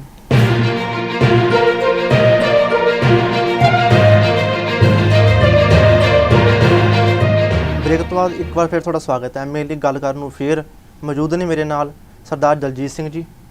ਤਾਂ ਦਲਜੀਤ ਸਿੰਘ, ਆਪਾਂ ਜਿਵੇਂ ਗੱਲ ਕਰ ਰਹੇ ਸੀ ਪਹਿਲਾਂ ਕਿ ਜਿਵੇਂ ਕਿਸਾਨ ਜਥੇਬੰਦੀਆਂ ਜੋ ਧਰਨਾ ਪ੍ਰਦਰਸ਼ਨ ਕਰ ਰਹੀਆਂ ਨੇ, ਉਹ ਜ਼ਿਆਦਾ ਪੰਜਾਬ ਤੇ ਹਰਿਆਣੇ ਵਿੱਚ ਹੀ ਹੈ ਜਾਂ ਹੋਰ ਸੂਬਿਆਂ ਦੇ ਹੋਰ ਰਾਜਾਂ ਦੇ ਵਿੱਚ ਵੀ ਹੈਗੇ ਕਿਤੇ? ਨਹੀਂ, ਵੇਖੋ ਜੀ, ਸਾਰੇ ਹਿੰਦੁਸਤਾਨ ਦਾ ਹੀ ਕਿਸਾਨ ਸੜਕਾਂ ਦੇ ਉੱਤੇ ਆ। ਤੁਸੀਂ ਦੇਖਿਆ ਹੋਣਾ ਆ, ਪਿਛਲੇ ਦਿਨਾਂ 'ਚ ਹਰਿਆਣੇ 'ਚ ਵੀ ਹੋਇਆ। ਇਸ ਤੋਂ ਪਿੱਛੇ ਹਰਿਆਣੇ 'ਚ ਰਾਜਸਥਾਨ ਦੇ 'ਚ ਅੰਦੋਲਨ ਹੋਇਆ। ਇਸ ਚੀਜ਼ ਨੂੰ ਵਿਰੋਧ ਦੇ ਵਿੱਚ ਜਿਹੜੇ ਬਿੱਲ ਪਾਸ ਕੀਤੇ ਗਏ, ਇਹਨਾਂ ਦੇ ਵਿਰੋਧ 'ਚ ਹਰਿਆਣੇ 'ਚ ਔਰ ਰਾਜਸਥਾਨ 'ਚ ਵੀ ਇੱਕ ਵਿਰੋਧ ਹੋਇਆ ਸੀਕਰ ਜ਼ਿਲ੍ਹੇ ਦੇ ਵਿੱਚ, ਰਾਜਸਥਾਨ ਦੇ ਵਿੱਚ, ਜਿਹਦੇ ਵਿੱਚ ਬੈਂਡ ਬਾਜੇ ਵਾਲੇ, ਡੈਰੀ ਵਾਲੇ, ਛੋਟੇ ਵਪਾਰੀ, ਛੋਟੇ ਦੁਕਾਨਦਾਰ ਸਾਰੇ ਸ਼ਾਮਲ ਹੋਏ। ਇਸੇ ਤਰ੍ਹਾਂ ਦੇ ਅੰਦੋਲਨ ਯੂਪੀ ਤੇ ਹੋਰ ਸਟੇਟਾਂ 'ਚ ਵੀ ਹੋ ਰਹੇ ਆ। ਆਉਣ ਵਾਲੇ ਦਿਨਾਂ ਦੇ ਵਿੱਚ ਸਾਡਾ ਵੀ ਇੱਦਾਂ ਦਾ ਹੈਗਾ ਹੈ ਕਿ ਅਸੀਂ ਇਹ ਅੰਦੋਲਨ ਨੂੰ ਘਰ ਤੋਂ ਲੈ ਕੇ ਗਲੀ ਤੱਕ, ਸ਼ਹਿਰ ਤੋਂ ਲੈ ਕੇ ਪਿੰਡ ਤੱਕ, ਸਾਰਾ ਘਰ ਘਰ ਪਹੁੰਚਾ ਕੇ ਦਿੱਲੀ ਤੱਕ ਅਸੀਂ ਇਹ ਅੰਦੋਲਨ ਲੈ ਕੇ ਜਾਣਾ। ਉਦੋਂ ਪਹਿਲਾਂ ਅੰਦੋਲਨ ਠੰਡਾ ਨਹੀਂ ਹੋਊਗਾ ਜੀ। ਕਾਫੀ ਲੰਬਾ ਜਾਣ ਵਾਲਾ ਇਹ ਅੰਦੋਲਨ ਤੁਹਾਡਾ? ਬਿਲਕੁਲ ਲੰਬਾ ਜਾਣ ਵਾਲਾ ਹੈ ਜੀ। ਜਿਹੜਾ ਬਾਕੀ ਸੂਬਿਆਂ ਦੇ ਕੀ ਹਾਲਾਤ ਨੇ, ਤੁਹਾਨੂੰ ਇਹ 'ਚ ਪੁੱਛਾਂ, ਪੰਜਾਬ ਦੇ ਵੀ ਤੇ ਬਾਕੀ ਸੂਬਿਆਂ ਦੇ ਤੁਸੀਂ ਕਿਵੇਂ ਹਾਲ ਦੇਖਦੇ ਹੋ? ਬਾਕੀ ਵੀ ਮੀਟਿੰਗ, ਰੋਜ਼ ਹੀ ਮੀਟਿੰਗਾਂ ਹੋ ਰਹੀਆਂ ਨੇ ਜੀ। ਜਿੱਦਾਂ ਹੁਣ 25 ਨੂੰ ਆ, ਯੂਪੀ ਵਾਲੇ ਵੀ ਸਾਡੇ ਨੇ ਸੰਪਰਕ ਵਿੱਚ ਨੇ, ਹਰਿਆਣੇ ਵਾਲੇ ਵੀ ਸੰਪਰਕ ਦੇ ਵਿੱਚ ਨੇ। ਜਿੱਦਾਂ ਪਿੱਛੇ ਕਿਸਾਨਾਂ ਦੇ ਅੰਦੋਲਨ ਤਾਂ ਹੁੰਦੇ ਰਹਿੰਦੇ ਆ, ਪਰ ਇਸ ਵਿਸ਼ੇ ਨੂੰ ਲੈ ਕੇ ਵੀ ਸਾਨੂੰ ਜਿਹੜੀਆਂ ਸਾਥੀ ਸਟੇਟਾਂ ਨੇ ਉਹਨਾਂ ਦਾ ਸਮਰਥਨ ਮਿਲ ਰਿਹਾ। ਤੇ ਇਹ ਮਾਡਲ ਜਿਹੜਾ ਹੁਣ ਜੋ ਪੇਸ਼ ਬਣਾਇਆ ਜਾ ਰਿਹਾ ਹੈ ਨਾ, ਬਿੱਲ ਪਾਸ ਹੋਣ ਤੋਂ ਬਾਅਦ, ਇਹ ਕਿਤੇ ਪਹਿਲਾਂ ਕਿਤੇ ਹੋਰ ਲਾਗੂ ਹੋਇਆ ਜਿਹਦੀ ਆਪਾਂ ਉਦਾਹਰਨ ਲੈ ਸਕੇ ਕਿ ਉੱਥੇ ਇਹ ਕਾਮਯਾਬ ਹੈਗਾ ਜਾਂ ਨਹੀਂ ਹੈਗਾ ਸੀ? ਵੇਖੋ ਜੀ, ਇਹਨਾਂ ਨੇ, ਆਪਾਂ ਫੋਰ ਐਗਜ਼ਾਮਪਲ ਬਿਹਾਰ ਤੇ ਯੂਪੀ ਦੀ ਗੱਲ ਹੀ ਕਰ ਲਈਏ। ਬਿਹਾਰ 'ਚ ਇਹਨਾਂ ਨੇ ਮਾਡਲ ਇਹ ਅਪਲਾਈ ਕਰਕੇ ਵੇਖਿਆ। ਅੱਛਾ, ਪਹਿਲਾਂ ਇਹ ਕਰਕੇ ਦੇਖ ਚੁੱਕੇ ਨੇ? ਹਾਂ, ਇਹ ਮਾਡਲ ਅਪਲਾਈ ਕਰਕੇ ਦੇਖ ਚੁੱਕੇ ਆ। ਬਿਹਾਰ ਦੇ ਵਿੱਚ ਇਹ ਬੁਰੀ ਤਰ੍ਹਾਂ ਫੇਲ ਹੋ ਚੁੱਕਾ ਆ। ਦੇਖੋ, ਜੇ ਇੰਨੇ ਕਾਮਯਾਬ ਹੁੰਦੇ, ਇੰਨਾ ਹੀ ਉਹਨਾਂ ਨੂੰ ਫਾਇਦਾ ਹੁੰਦਾ, ਤੇ ਉਹ ਸਾਡੇ ਇੱਥੇ ਲੇਬਰ ਕਰਨ ਕਿਉਂ ਆਉਂਦੇ? ਸਾਡੇ ਮੈਕਸੀਮਮ ਬੰਦੇ ਜਿਹੜੇ ਯੂਪੀ ਬਿਹਾਰ ਤੋਂ ਇੱਥੇ ਲੇਬਰ ਕਰਨ ਆ ਰਹੇ ਆ। ਤੇ ਇਹ ਬਿਲਕੁਲ ਬੇਬੁਨਿਆਦ ਆ ਕਿ ਇਹ ਮਾਡਲ ਕਾਮਯਾਬ ਹੈ। ਇਹ ਤੇ ਸਿਰਫ ਵੱਡੇ ਘਰਾਣੇ, ਕਾਰਪੋਰੇਟ ਘਰਾਣਿਆਂ ਨੂੰ ਇੱਕ ਜਿਹੜਾ ਉਹਨਾਂ ਵਾਸਤੇ ਮੈਦਾਨ ਤਿਆਰ ਕਰ ਦਿੱਤਾ ਗਿਆ ਆ ਵੀ ਕਿਸਾਨਾਂ ਨੂੰ ਲੁੱਟੋ, ਆਮ ਬੰਦੇ ਨੂੰ ਲੁੱਟੋ। ਜਿਹੜਾ ਇੰਪੈਕਟ ਆ ਉਹ ਕਿਸਾਨਾਂ 'ਤੇ ਨਹੀਂ ਪਊਗਾ। ਕਿਸਾਨਾਂ ਨੂੰ ਤਾਂ ਕਿਹਾ ਜਾ ਰਿਹਾ ਨਾ, ਇਹਦਾ ਇੰਪੈਕਟ ਤੇ ਆਮ ਜਿਹੜਾ ਮੱਧ ਵਰਗ ਬੰਦਾ ਉਹਨੂੰ ਵੀ ਪਊਗਾ। ਜਦੋਂ ਦੇਖੋ ਇਹਨਾਂ ਨੇ ਕਾਨੂੰਨ ਹੀ ਇੱਦਾਂ ਦੇ ਬਣਾ ਦਿੱਤੇ ਕਿ ਉਹਨੂੰ ਮੰਡੀ ਦੀ ਖੁੱਲ੍ਹ ਦੇ ਦਿੱਤੀ, ਉਹਨੂੰ ਜਿਹੜਾ ਸਟੋਰ ਜਮ੍ਹਾਂ ਕਰਨ ਦਾ ਤਾਂ ਸਰਕਾਰ ਨੇ ਜਿਹੜਾ ਚੈੱਕ ਸੀ ਉਹ ਖਾਉ ਲਿਆ। ਚੈੱਕ ਜਿਹੜਾ ਸੀ ਉਹਦੀ ਇੱਕ ਨਿਗਾਹ ਰੱਖਣੀ ਸੀਗੀ, ਉਹ ਵੀ ਉਹ ਤੋਂ ਚੁੱਕ ਦਿੱਤਾ ਵਪਾਰੀ ਤੋਂ, ਤੇ ਉਹ ਸਟੋਰ ਕਰੂ ਆਪਣੀ ਮਰਜ਼ੀ ਨਾਲ ਤੇ ਵੇਚੂਗਾ ਵੀ ਆਪਣੀ ਮਰਜ਼ੀ ਨਾਲ। ਇਸ ਕਰਕੇ ਕਿਸਾਨ, ਇਹ ਇਕੱਲੇ ਕਿਸਾਨ ਦਾ ਅੰਦੋਲਨ ਨਹੀਂ ਰਹਿ ਜਾਣਾ। ਕਿਸਾਨ ਤਾਂ ਫਿਰ ਵੀ ਆਪਣੇ ਖੇਤ ਦੇ ਵਿੱਚ ਥੋੜ੍ਹਾ ਬਹੁਤਾ ਕਿਤੇ ਨਾ ਕਿਤੇ, ਜਿੱਦਾਂ ਵੇਖੋ ਸੰਕਟ ਦੇ ਵਿੱਚ ਵੀ ਕਿਸਾਨ ਨੇ ਆਪਣਾ ਕਮਾ ਕੇ ਖਾ ਲਿਆ। ਕਿਸਾਨ ਤਾਂ ਜੇ ਕਣਕ ਦੀ ਜਾਂ ਝੋਨੇ ਦੀ ਜਾਂ ਹੋਰ ਗੱਲਾਂ ਦੀ ਕਰੀਏ, ਕਿਸਾਨ ਤਾਂ ਆਪਣੇ ਜੋਗਾ ਆਪਣੇ ਘਰ ਰੱਖ ਲੂਗਾ। ਇਹਦੇ ਵਿੱਚ ਜਿਹੜਾ ਸ਼ਹਿਰੀ ਵਰਗ ਆ, ਮੱਧ ਵਰਗ ਆ, ਉਹਨਾਂ ਨੂੰ ਵੀ ਪ੍ਰਭਾਵਿਤ ਕਰੂਗਾ ਇਹ ਬਿੱਲ। ਇਹਦੇ ਰਿਜ਼ਲਟ ਆਉਣ ਵਾਲੇ ਦਿਨਾਂ ਦੇ ਵਿੱਚ ਉਹ ਮਹਿਸੂਸ ਕਰਨਗੇ। ਇਹ ਤੁਸੀਂ ਦੇਖਿਓ ਜੀ। ਤੁਹਾਡੇ ਕਹਿਣ ਦਾ ਮਤਲਬ ਸਿਰਫ ਕਿਸਾਨਾਂ ਤੇ ਹੀ ਨਹੀਂ ਇਹਦੀ ਮਾਰ ਪੈਣੀ, ਇਹ ਤੇ ਹੋਰ ਵਰਗਾਂ ਤੇ ਵੀ ਮਾਰ ਪੈਣੀ? ਬਿਲਕੁਲ ਪੈਣੀ। ਕਿਹੜੇ ਵਰਗ ਤੁਸੀਂ ਹੋਰ ਦੇਖਦੇ ਜਿਹਨਾਂ ਤੇ ਮਾਰ ਪੈਣੀ ਹੈ ਇਸ ਦੀ? ਦੇਖੋ ਜੀ, ਸਾਰੇ ਸ਼ਹਿਰੀ ਵਰਗ ਲਾ ਲਓ ਜਾਂ ਆੜ੍ਹਤੀ ਸੈਸ਼ਨ, ਉਹ ਤਾਂ ਮੈਂ ਆਪਾਂ ਜ਼ਿਕਰ ਕਰ ਹੀ ਚੁੱਕੇ। ਉਹ ਤਾਂ ਮੰਡੀ ਬੋਰਡ ਨਾਲ ਹੀ ਸਾਰੇ, ਜਦੋਂ ਢਾਂਚਾ ਹਿੱਲ ਗਿਆ ਉਹ ਤਾਂ ਜੁੜੇ ਹੋਏ ਆ। ਜਿੰਨੇ ਛੋਟੇ ਵਪਾਰੀ ਨੇ, ਡੈਰੀ ਵਾਲੇ ਆ ਜੀ, ਹੈ ਨਾ ਜੀ, ਜਿੰਨੇ ਛੋਟੇ ਦੁਕਾਨਦਾਰ ਆ, ਜੇ ਪਿੰਡਾਂ ਦੇ ਆਪਾਂ ਗੱਲ ਕਰ ਲਈਏ, ਛੋਟੇ ਚੱਕੀਆਂ ਵਾਲੇ ਸੀ, ਹੋਰ ਸੀਗੇ, ਸਾਰਿਆਂ 'ਤੇ ਹੀ ਇਸ ਚੀਜ਼ ਦਾ ਪ੍ਰਭਾਵ ਪੈਣਾ ਜੀ। ਦੇਖੋ, ਇੱਕ ਖੇਤੀ ਸੈਕਟਰ ਨਾਲ, ਇੱਕ ਜ਼ਿਮੀਂਦਾਰ ਨਾਲ ਬਹੁਤ ਛੋਟੇ ਲੈਵਲ ਤੋਂ ਲੈ ਕੇ ਵੱਡੇ ਲੈਵਲ ਤੱਕ ਬੰਦਾ ਜੁੜਿਆ ਹੁੰਦਾ ਆ। ਦੇਖੋ, ਜੇ ਕੋਈ ਸਪਰੇਅ ਕਰਦਾ ਆ, ਕੋਈ ਦਿਹਾੜੀ ਕਰਦਾ ਹੈ, ਕੋਈ ਗੋਡੀ ਕਰਦਾ ਹੈ ਨਾ, ਆਪਾਂ ਪਿੰਡਾਂ ਦੇਖਦੇ ਹਾਂ ਕਿੰਨੇ ਬੰਦੇ ਜ਼ਿਮੀਂਦਾਰ ਨਾਲ ਜੁੜੇ ਹੁੰਦੇ ਆ। ਤੇ ਜਦੋਂ ਜ਼ਿਮੀਂਦਾਰ ਦਾ ਇਦਾਂ ਦਾ ਕੁਝ ਖਤਮ ਹੋ ਗਿਆ, ਵੱਡੇ ਘਰਾਣੇ ਆ ਗਏ, ਉਹਨਾਂ ਤਾਂ ਠੇਕਾ ਦੇ ਦੇਣਾ 100-100 ਕਿੱਲੇ, 2-2000 ਕਿੱਲੇ ਵਾਲਿਆਂ ਦਾ ਵੀ ਅੱਜ ਆਹ ਬੀਜਾਂਗੇ, ਅੱਜ ਆਹ ਕਰਾਂਗੇ। ਉਹਨਾਂ ਦੇ ਵੱਡੇ ਸਟੋਰ ਆਉਣਗੇ ਜੀ, ਹੈ ਨਾ, ਉਹਨਾਂ ਦੇ ਆਪਣੇ ਸਟੋਰ ਹੋਣਗੇ, ਉਹਨਾਂ ਦੀ ਆਪਣੀ ਟਰਾਂਸਪੋਰਟ ਹੋਊਗੀ। ਫਿਰ ਜਿਹੜੇ ਜਿੱਦੇ ਪਿੰਡਾਂ ਦੇ ਵਿਚਾਰੇ ਟਰਾਂਸਪੋਰਟਰ ਵਾਲੇ ਬੈਠੇ ਉਹ ਵੀ ਖਤਮ ਹੋ ਜਾਣਗੇ। ਦੂਜੀ ਗੱਲ ਇਹਨਾਂ ਦੇ, ਮੈਂ ਥੋੜ੍ਹੀ ਜਿਹੀ ਹੋਰ ਤੁਹਾਨੂੰ ਇਜ਼ਾਫਾ ਕਰਨਾ ਚਾਹੂੰਗਾ ਕਿ ਇਹਨਾਂ ਨੇ ਕਿਹਾ ਕਿ ਮੰਡੀ 'ਚ ਅਸੀਂ ਕਿਸਾਨ ਨੂੰ ਖੁੱਲ੍ਹ ਦੇ ਦਿੱਤੀ। ਇਸ ਬਿੱਲ ਦੇ ਵਿੱਚ ਇਹਨਾਂ ਨੇ ਕੰਡੀਸ਼ਨ ਇਹ ਵੀ ਕੀਤੀ ਆ ਕਿ ਜਿਹੜੀ ਕਿਸਾਨ ਕਿਤੇ ਵੀ ਆਪਣੀ ਮੰਡੀ ਜਿਹੜੀ ਆਪਣੀ ਉਹ ਲੈ ਕੇ ਜਾ ਸਕਦਾ ਫਸਲ। ਇਹਨਾਂ ਨੂੰ ਪਤਾ ਨਹੀਂ ਕਿ 90% ਜਿਹੜੀ ਕਿਸਾਨੀ ਆ ਉਹਦੇ ਕੋਲ ਤਾਂ ਸਾਧਨ ਹੀ ਬੜੇ ਸੀਮਤ ਆ ਜੀ। ਜੀ ਬਿਲਕੁਲ। ਜਿਹੜੀ ਸਾਡੀ ਪਿੰਡਾਂ ਦੀ ਕਿਸਾਨੀ ਆ 90% ਤੇ 5 ਏਕੜ ਤੋਂ ਥੱਲੇ ਰਹਿ ਗਈ ਆ, ਉਹਨਾਂ ਕੋਲ ਸਾਧਨ ਹੀ ਹੈ ਨਹੀਂ। ਉਹ ਤਾਂ ਜੇ ਆਪਾਂ ਦੇਖੋ 2 ਕਿਲੋਮੀਟਰ ਵੀ ਆਪਣੀ ਫਸਲ ਆ ਉਹ ਕਿਰਾਇਆ ਦੇ, ਇੱਕ ਵਾਰੀ ਦੇ ਕਿਰਾਇਆ ਦੇ ਕੇ ਜਾ ਸਕਦਾ। ਜੇ ਉਹਨੂੰ ਕਹਿ ਦੇ ਕਿ ਤੂੰ ਦੂਜੀ ਵਾਰ ਕਿਰਾਇਆ ਦੇ ਕੇ ਉੱਥੇ ਮੰਡੀ ਦੂਜੀ ਫਸਲ ਲੈ ਜਾ, 10 ਕਿਲੋਮੀਟਰ ਵੀ ਨਹੀਂ ਉਹ ਲੈ ਕੇ ਜਾ ਸਕਦਾ। ਇੰਨੀ ਮਾੜੀ ਹਾਲਤ ਆ। ਇਹ ਕਿਸਾਨਾਂ ਨੂੰ ਗੁੰਮਰਾਹ ਕੀਤਾ ਜਾ ਰਿਹਾ। ਕਿਸਾਨਾਂ ਵਾਸਤੇ ਮਾਰੂ ਬਿੱਲ ਆ ਜੀ। ਮੈਂ ਤੁਹਾਨੂੰ ਹੋਰ ਗਹਿਰਾਈ 'ਚ ਤੁਹਾਨੂੰ ਪੁੱਛਣਾ ਚਾਹਾਂਗਾ, ਜਿਵੇਂ ਪੁੱਛਾਂ ਕਿ ਘਰ ਘਰ ਕਿਸਾਨ ਜਿਹੜਾ ਹੈਗੇ ਆ, ਇੱਕ ਕਿਸਾਨ ਦੀ ਗੱਲ ਕਰ ਰਹੇ, ਇੱਕ ਕਿਸਾਨ ਦਾ ਕੀ ਉਹਨਾਂ ਦਾ ਕੀ ਸਥਿਤੀ ਹੈ? ਜੇ ਆਪਾਂ ਘਰ ਇੱਕ ਹਰੇਕ ਘਰ ਦੀ ਗੱਲ ਕਰੀਏ ਕਿਸਾਨ ਦੀ, ਤਾਂ ਉਹਨਾਂ ਦੀ ਕੀ ਸਥਿਤੀ ਹੈ ਇਸ ਵੇਲੇ? ਕਿਸਾਨ ਦੀ ਸਥਿਤੀ ਬਹੁਤ ਮਾੜੀ ਆ ਜੀ। ਨਾ ਤਾਂ ਕਿਸਾਨ ਆਪਣੀ ਬਿਮਾਰੀ ਦਾ ਇਲਾਜ ਕਰਾ ਸਕਦਾ ਆ, ਨਾ ਆਪਣੇ ਬੱਚੇ ਪੜ੍ਹਾ ਸਕਦਾ ਆ, ਠੀਕ ਹੈ ਨਾ ਜੀ। ਛੋਟਾ ਕਿਸਾਨ ਰਹਿ ਗਿਆ, ਐਵਰੇਜ ਜਿਹੜੇ 90% ਜਿਹੜਾ ਜ਼ਿਮੀਂਦਾਰ ਹੈ ਉਹ ਖਤਮ ਹੋ ਚੁੱਕਾ ਆ, ਠੀਕ ਹੈ। ਉਹਨੂੰ ਕੋਈ ਬੈਂਕਾਂ ਵਾਲੇ ਲੋਨ ਦੇਣ ਨੂੰ ਤਿਆਰ ਨਹੀਂ, ਠੀਕ ਹੈ ਨਾ। ਨੋਟਬੰਦੀ, ਖਾਸ ਕਰ ਜਦੋਂ ਨੋਟਬੰਦੀ ਹੋਈ ਤਾਂ ਉਹਦਾ ਜ਼ਿਮੀਂਦਾਰ ਦੇ ਹੋਰ ਲੱਕ ਟੁੱਟ ਗਏ, ਹੈ ਨਾ। ਅਤੇ ਜ਼ਿਮੀਂਦਾਰ ਦੀ ਹਾਲਤ ਬਹੁਤ ਮਾੜੀ ਆ। ਜ਼ਿਮੀਂਦਾਰ ਦੀ ਜਿਹੜੀ ਸੋਸ਼ਲ ਕੰਡੀਸ਼ਨ, ਇਕਨੋਮਿਕ ਬਹੁਤ ਮਾੜੀ ਆ। ਇਹ ਬਿਲਕੁਲ ਆਪਾਂ ਰੋਜ਼ ਹੀ ਦੇਖ ਰਹੇ ਹਾਂ ਕਿ ਕਿੰਨੇ ਕਿਸਾਨ ਆਤਮ ਹੱਤਿਆ ਕਰਦੇ ਨੇ, ਹੈ ਨਾ ਜੀ। ਕਿੰਨੇ ਉਂਝ ਮਰ ਰਹੇ ਨੇ, ਕਿੱਦਾਂ ਬਹੁਤ ਬੁਰੀ ਹਾਲ ਦੇ ਵਿੱਚੋਂ ਕਿਸਾਨ ਜਿਹੜਾ ਅੱਜ ਗੁਜ਼ਰਿਆ ਹਿੰਦੁਸਤਾਨ ਦਾ, ਖਾਸ ਕਰ ਪੰਜਾਬ ਦਾ ਕਿਸਾਨ ਜਿਹੜਾ। ਅਤੇ ਦੇਖੋ ਜਿੱਦਾਂ ਹੁਣ ਆਪਾਂ ਕਿਸਾਨਾਂ ਦੀ ਹਾਲਤ ਕਰ ਲਈਏ, ਸਾਡੇ ਇੱਕ ਸਮਾਣੇ ਦੇ ਲਾਗੇ ਹੀ ਪਿੰਡ ਸੀਗਾ ਜੀ, ਉਹਦੀ ਲੜਕੀ ਦਾ ਵਿਆਹ ਰੱਖਿਆ ਹੋਇਆ ਸੀ, ਉਹਦੇ ਥੋੜ੍ਹੇ ਦਿਨ ਵਿਆਹ 'ਚ ਰਹਿ ਗਏ ਸੀ ਅਤੇ ਕਿਸਾਨ ਨੂੰ ਪਤਾ ਨਹੀਂ ਸੀ ਲੱਗ ਰਿਹਾ ਕਿ ਮੈਂ ਕੀ ਕਰਾਂ। ਅਤੇ ਉਹ ਇੰਨਾ ਨਿਰਾਸ਼ ਹੋਇਆ ਕਿ ਉਹ ਜਿੱਦਾਂ ਪਰਾਲੀ ਦੇ ਢੇਰ ਦੇ ਵਿੱਚ ਉਹਨੇ ਆਪਣੇ ਆਪ ਨੂੰ ਵਿੱਚ ਪਾ ਕੇ ਅਤੇ ਪਰਾਲੀ ਦੇ ਢੇਰ ਦੇ ਵਿੱਚ ਉਹਨੇ ਅੱਗ ਲਾ ਲਈ। ਇਹ ਪਿਛਲੇ 2 ਸਾਲਾਂ ਦੀ ਗੱਲ ਆ। ਅੱਛਾ ਜੀ। ਅਤੇ ਇੱਦਾਂ ਹੀ ਦੇਖੋ ਇੱਕ ਸਾਡੇ ਬਰਨਾਲੇ ਜ਼ਿਲ੍ਹੇ ਦੇ ਪਿੰਡ ਆ, ਜਿੱਥੇ ਇੱਕ ਕਿਸਾਨ ਦੀਆਂ 3-4 ਪੀੜ੍ਹੀਆਂ ਤੋਂ ਉਹਨੂੰ ਆਤਮ ਹੱਤਿਆ ਕਰ ਰਹੇ, ਉੱਥੇ ਸਿਰਫ ਲੇਡੀਜ਼ ਰਹਿ ਚੁੱਕੀਆਂ ਨੇ। ਇੱਦਾਂ ਦੀ ਕਿਸਾਨ ਦੀ ਦੁਰਦਸ਼ਾ ਆ। ਦੁਰਦਸ਼ਾ ਕਿਉਂ ਹੋਈ? ਇਹ ਸਾਰੀਆਂ ਸਰਕਾਰਾਂ, ਸਾਰਾ ਪ੍ਰਸ਼ਾਸਨ, ਜਿੰਨਾ ਵੀ ਆ, ਕੈਮੀਕਲ ਫੈਕਟਰੀਆਂ, ਜੋ ਵੀ ਜਿਹੜਾ ਮਾਡਲ ਸਾਡੇ ਥੋਪ ਦਿੱਤਾ ਗਿਆ, ਉਹ ਮੱਕੜ ਜਾਲ 'ਚ ਕਿਸਾਨ ਨੂੰ ਫਸਾ ਲਿਆ ਗਿਆ। ਇਹ ਸਾਰੀਆਂ ਉਹ ਜ਼ਿੰਮੇਵਾਰ ਨੇ ਕਿਸਾਨ ਦੇ ਹਾਲਾਤਾਂ ਵਾਸਤੇ। ਤੁਸੀਂ ਉਰੇ ਜੋ ਕਿਸਾਨਾਂ ਦੀ ਹਾਲਤ ਨੂੰ ਲੈ ਕੇ ਸਰਕਾਰ ਨੂੰ ਜ਼ਿੰਮੇਵਾਰ ਕਿਹਾ, ਪਰ ਸਰਕਾਰ ਜਿਹੜੀਆਂ ਜੋ ਕਿਸਾਨਾਂ ਨੂੰ ਸਬਸਿਡੀਆਂ ਦੇ ਰਹੀ ਹੈ ਅਤੇ ਜੋ ਉਹਨਾਂ ਨੂੰ ਰਿਆਇਤਾਂ ਦੇ ਰਹੀ ਹੈ, ਉਹਨੂੰ ਤੁਸੀਂ ਕਿਵੇਂ ਦੇਖਦੇ ਹੋ? ਉਹਨਾਂ ਦਾ ਕੋਈ ਫਰਕ ਪੈਂਦਾ ਉਹਨਾਂ ਦੇ ਜੀਵਨ 'ਤੇ ਜਾਂ ਨਹੀਂ ਪੈਂਦਾ? ਕਿਸਾਨ ਦੇ ਨਾਂ 'ਤੇ ਤਾਂ ਜੀ ਲੁੱਟਿਆ ਹੀ ਗਿਆ ਹੁਣ ਤੱਕ। ਕਿਸਾਨ ਨੂੰ ਕੋਈ ਸਬਸਿਡੀ ਨਹੀਂ ਮਿਲੀ, ਕੋਈ ਕਿਸਾਨ ਨੂੰ ਕਿਸੇ ਤਰ੍ਹਾਂ ਦੀ ਵੀ ਸਬਸਿਡੀ ਨਹੀਂ ਮਿਲੀ ਜੀ। ਹੁਣ ਆਪਾਂ ਸਬਸਿਡੀ ਦੀ ਗੱਲ ਕਰ ਲਈਏ, ਇਹਨੂੰ ਥੋੜ੍ਹਾ ਜਿਹਾ ਆਪਾਂ ਵਿਸਥਾਰ ਨਾਲ ਜਾਣਾ ਚਾਹਾਂਗੇ ਕਿ ਹੁਣ ਜਿੱਦਾਂ ਇਹ ਕਹਿੰਦੇ ਕਿ ਕਿਸਾਨ ਜਿਹੜਾ ਆ ਪਰਾਲੀ ਨੂੰ ਅੱਗ ਲਾਉਂਦਾ ਆ, ਉਹਦੇ ਵਾਸਤੇ ਤੁਹਾਨੂੰ ਅਸੀਂ ਸੰਦ ਦੇਵਾਂਗੇ ਜੀ। ਜਿਹੜਾ ਸੰਦ ਆਮ ਬਾਜ਼ਾਰ 'ਚੋਂ ਕੋਈ ਵੀ ਰੂਟਾਵੀਟਰ ਲੈਣਾ ਜਾਂ ਕੋਈ ਵੀ ਲੈਣਾ ਆ, ਜਿੱਥੇ ਤੇ ਇਹਨਾਂ ਦਾ ਗੌਰਮੈਂਟ ਕੰਟਰੈਕਟ ਆ ਉਹ ਫਰਮ ਨਾਲ, ਉਹਨੂੰ ਬਾਜ਼ਾਰ ਦੇ ਵਿੱਚੋਂ ਤੇ ਉਹ ਚੀਜ਼ 70,000 ਦੀ ਮਿਲਦੀ ਆ, ਅਤੇ ਜੇ ਉਹ ਸਬਸਿਡੀ ਦੇ ਰੂਪ ਦੇ ਵਿੱਚ ਲੈਂਦਾ ਤਾਂ ਉਹ 1.5 ਲੱਖ ਦੀ ਹੋ ਜਾਂਦੀ ਆ। ਉਹ ਮੁਨਾਫਾ ਕੌਣ ਕਮਾ ਰਿਹਾ? ਫਾਇਦਾ ਤਾਂ ਇੰਡਸਟਰੀਲਿਸਟ ਨੂੰ ਹੋ ਰਿਹਾ ਨਾ ਜੀ, ਕਿਸਾਨ ਨੂੰ ਤਾਂ ਫਿਰ ਨਹੀਂ ਫਾਇਦਾ ਹੋ ਰਿਹਾ। ਬਿਲਕੁਲ ਇਹ ਗੱਲਾਂ ਬੇਬੁਨਿਆਦ ਆ। ਕਿਸਾਨ ਨੂੰ ਕੋਈ ਸਬਸਿਡੀ ਨਹੀਂ ਮਿਲ ਰਹੀ। ਮੈਨੂੰ ਬੜੇ ਦੁੱਖ ਨਾਲ ਕਹਿਣਾ ਪੈ ਰਿਹਾ ਹੈ ਤੁਹਾਡੇ ਚੈਨਲ ਰਾਹੀਂ ਕਿ ਇਹੋ ਹੀ ਸਾਡੇ ਪ੍ਰਧਾਨ ਮੰਤਰੀ ਮੋਦੀ ਜੀ ਕਹਿੰਦੇ ਮੈਂ ਦੇਸ਼ ਦਾ ਚੌਕੀਦਾਰ ਹਾਂ ਜੀ, ਹੈ ਮੋਹਨ ਚੌਕਸੀ ਵਰਗੇ, ਹੈ ਅਤੇ ਹੋਰ ਜਿਹੜੇ ਇੱਦਾਂ ਦੇ ਆਪਣੇ ਜਿਹੜੇ ਇੰਨੇ ਪੈਸੇ ਲੈ ਕੇ ਬਾਹਰ ਭੱਜ ਗਏ, ਹੈ ਨਾ ਜੀ, ਉਹਨਾਂ 'ਤੇ ਤਾਂ ਕੋਈ ਚੈੱਕ ਨਹੀਂ। ਇੰਡਸਟਰੀ ਦਾ ਇੰਨਾ ਕਰਜ਼ਾ ਮਾਫ ਕੀਤਾ ਜਾ ਰਿਹਾ, ਅਤੇ ਕਿਸਾਨ ਦਾ ਜੇ ਥੋੜ੍ਹਾ ਜਿਹਾ ਵੀ ਕਰਜ਼ਾ ਹੁੰਦਾ ਤਾਂ ਉਹ ਤੋਂ ਲੱਥਦਾ ਨਹੀਂ, ਅਤੇ ਕਿਸਾਨ ਮਜਬੂਰਨ ਆਤਮ ਹੱਤਿਆ ਕਰ ਰਿਹਾ। ਇਸ ਕਰਕੇ ਇਸ ਕਿਸਾਨ ਨੂੰ ਕੋਈ ਸਬਸਿਡੀ ਨਹੀਂ, ਕਿਸਾਨ ਦੇ ਨਾਂ 'ਤੇ ਲੁੱਟ ਹੋ ਰਹੀ ਹੈ ਜੀ। ਕਿ ਜਦੋਂ ਵੀ ਬਜਟ ਪੇਸ਼ ਹੁੰਦਾ, ਚਾਹੇ ਉਹ ਕੇਂਦਰ ਵੱਲੋਂ ਹੋਵੇ ਜਾਂ ਸੂਬੇ ਵਿੱਚ ਹੋਵੇ, ਚਾਹੇ ਪੰਜਾਬ ਦਾ ਕਹਿ ਲਈਏ, ਚਾਹੇ ਦਿੱਲੀ ਦਾ ਕਹਿ ਲਈਏ, ਪੂਰੇ ਦੇਸ਼ ਦਾ ਕਹਿ ਲਈਏ, ਉਹਦੇ ਵਿੱਚ ਕਿਸਾਨਾਂ ਦਾ ਇੱਕ ਹਿੱਸਾ ਰੱਖਿਆ ਜਾਂਦਾ ਕਿ ਇਹਨਾਂ ਕਿਸਾਨੀ ਦੇ ਉੱਤੇ। ਅਤੇ ਜਦੋਂ ਕਿਸਾਨ ਵਾਸਤੇ ਨੇ ਹਿੱਸਾ ਵੀ ਰੱਖਿਆ ਜਾਂਦਾ ਪਿਆ, ਹੈ ਨਾ, ਦੋਨਾਂ ਬਜਟਾਂ ਦੇ ਵਿੱਚ, ਉਸ ਤੋਂ ਬਾਅਦ ਕੋਈ ਵੀ ਸਰਕਾਰ ਆਉਂਦੀ ਹੈ ਜਾਂ ਆਉਣ ਤੋਂ ਪਹਿਲਾਂ ਉਹਨੇ ਵੀ ਆਪਣੇ ਮੈਨੀਫੈਸਟੋ ਵਿੱਚ ਇਹ ਰੱਖਿਆ ਵੀ ਹੁੰਦਾ ਹੈ ਕਿ ਕਿਸਾਨਾਂ ਦੇ ਲਈ ਅਸੀਂ ਕਿ ਆਹ ਸਹੂਲਤਾਂ ਜਿਹੜੀਆਂ ਆਹ ਕੰਮ ਕਰਨੇ ਨੇ। ਉਸ ਤੋਂ ਬਾਅਦ ਵੀ ਕਿਸਾਨ ਦਾ ਹੀ ਇਸ਼ੂ ਜੋ ਅੱਜ ਤੱਕ ਜੋ ਖਤਮ ਹੀ ਨਹੀਂ ਹੋਇਆ ਕਦੇ। 70 ਸਾਲਾਂ ਤੋਂ ਪਿੱਛੇ ਜੀ ਕਿਸਾਨਾਂ ਨੂੰ ਇੱਕ ਵੋਟ ਬੈਂਕ ਸਮਝ ਕੇ ਵਰਤ ਰਹੇ ਆ। ਕਿਸਾਨਾਂ ਨੂੰ ਕੋਈ ਸਬਸਿਡੀ ਨਹੀਂ ਪਹੁੰਚਦੀ, ਕਿਸਾਨਾਂ ਨੂੰ ਕੋਈ ਸਹੂਲਤ ਨਹੀਂ ਪਹੁੰਚਦੀ, ਕਿਸਾਨਾਂ ਨੂੰ ਗੁੰਮਰਾਹ ਕੀਤਾ ਜਾਂਦਾ ਜੀ। ਜੇ ਆਪਾਂ ਕੈਪਟਨ ਸਰਕਾਰ ਦੀ ਗੱਲ ਕਰ ਲਈਏ ਤਾਂ ਇਹਨੇ ਵੀ ਵਾਅਦਾ ਕੀਤਾ ਸੀਗਾ ਕਿ ਮੈਂ ਘਰ ਘਰ ਰੋਜ਼ਗਾਰ ਦਊਂਗਾ, ਘਰ ਘਰ ਦਾ ਕਰਜ਼ਾ ਮਾਫ ਕਰੂੰਗਾ। ਵੀ ਸਮੁੱਚਾ ਕਰਜ਼ਾ, ਚਾਹੇ ਉਹ ਆੜ੍ਹਤੀਆਂ ਦਾ ਹੋਵੇ, ਚਾਹੇ ਉਹ ਜ਼ਿਮੀਂਦਾਰ ਦਾ ਬੈਂਕ ਦਾ ਹੋਵੇ, ਮੈਂ ਕਰਜ਼ਾ ਮਾਫ ਕਰੂੰਗਾ। ਸਰਕਾਰ ਬਣ ਜਾਂਦੀ ਆ, ਲਾਰੇ ਰਹਿ ਜਾਂਦੇ ਆ। ਇਸ ਤਰ੍ਹਾਂ ਦਾ ਕੁਛ ਨਹੀਂ ਹੈਗਾ। ਇੱਦਾਂ ਹੀ ਮੋਦੀ ਸਰਕਾਰ ਨੇ ਵੀ ਸਾਡੇ ਨਾਲ ਵਾਅਦਾ ਕੀਤਾ ਸੀ 2014 ਦੇ ਵਿੱਚ। ਮਨਮੋਹਨ ਸਿੰਘ ਦੀ ਸਰਕਾਰ ਜਦੋਂ ਜਾਂਦੀ ਹੈ ਅਤੇ ਕਹਿੰਦੇ ਆ ਕਿ ਅਸੀਂ ਜਦੋਂ ਅਸੀਂ ਆਵਾਂਗੇ ਸਾਨੂੰ ਮੌਕਾ ਦਿਓ, ਅਸੀਂ ਤੁਹਾਡੀ ਸਵਾਮੀਨਾਥਨ ਰਿਪੋਰਟ ਲਾਗੂ ਕਰਾਂਗੇ। ਪਰ ਬੜੇ ਦੁੱਖ ਦੀ ਗੱਲ ਆ ਕਿ ਜਦੋਂ ਰਿਪੋਰਟ ਤਾਂ ਕੀ ਲਾਗੂ ਕਰਨੀ ਸੀ, ਇਹਨਾਂ ਨੇ ਸੁਪਰੀਮ ਕੋਰਟ ਹਲਫਨਾਮਾ ਦਾਇਰ ਕਰ ਦਿੱਤਾ ਵੀ ਇਹ ਉਹ ਸਵਾਮੀਨਾਥਨ ਰਿਪੋਰਟ ਨਹੀਂ ਦੇ ਸਕਦੀ। ਇਸ ਕਰਕੇ ਸਰਕਾਰਾਂ ਨੂੰ ਇੱਕ ਸ਼ੋਸ਼ਣ ਕੀਤਾ ਜਾ ਰਿਹਾ, ਉਹਨਾਂ ਨੂੰ ਵਰਤਿਆ ਜਾ ਰਿਹਾ ਵੋਟ ਬੈਂਕ ਦੇ ਤੌਰ 'ਤੇ। ਕਿਸਾਨਾਂ ਦੀ ਜੇ ਅੱਜ ਇਹ ਹਾਲਤ ਜੇ ਇੰਨੇ ਗੰਭੀਰ ਹੁੰਦੇ ਅਤੇ ਕਿਸਾਨਾਂ ਦੀ ਹਾਲਤ ਇਹ ਨਾ ਹੁੰਦੀਆਂ ਦੀ।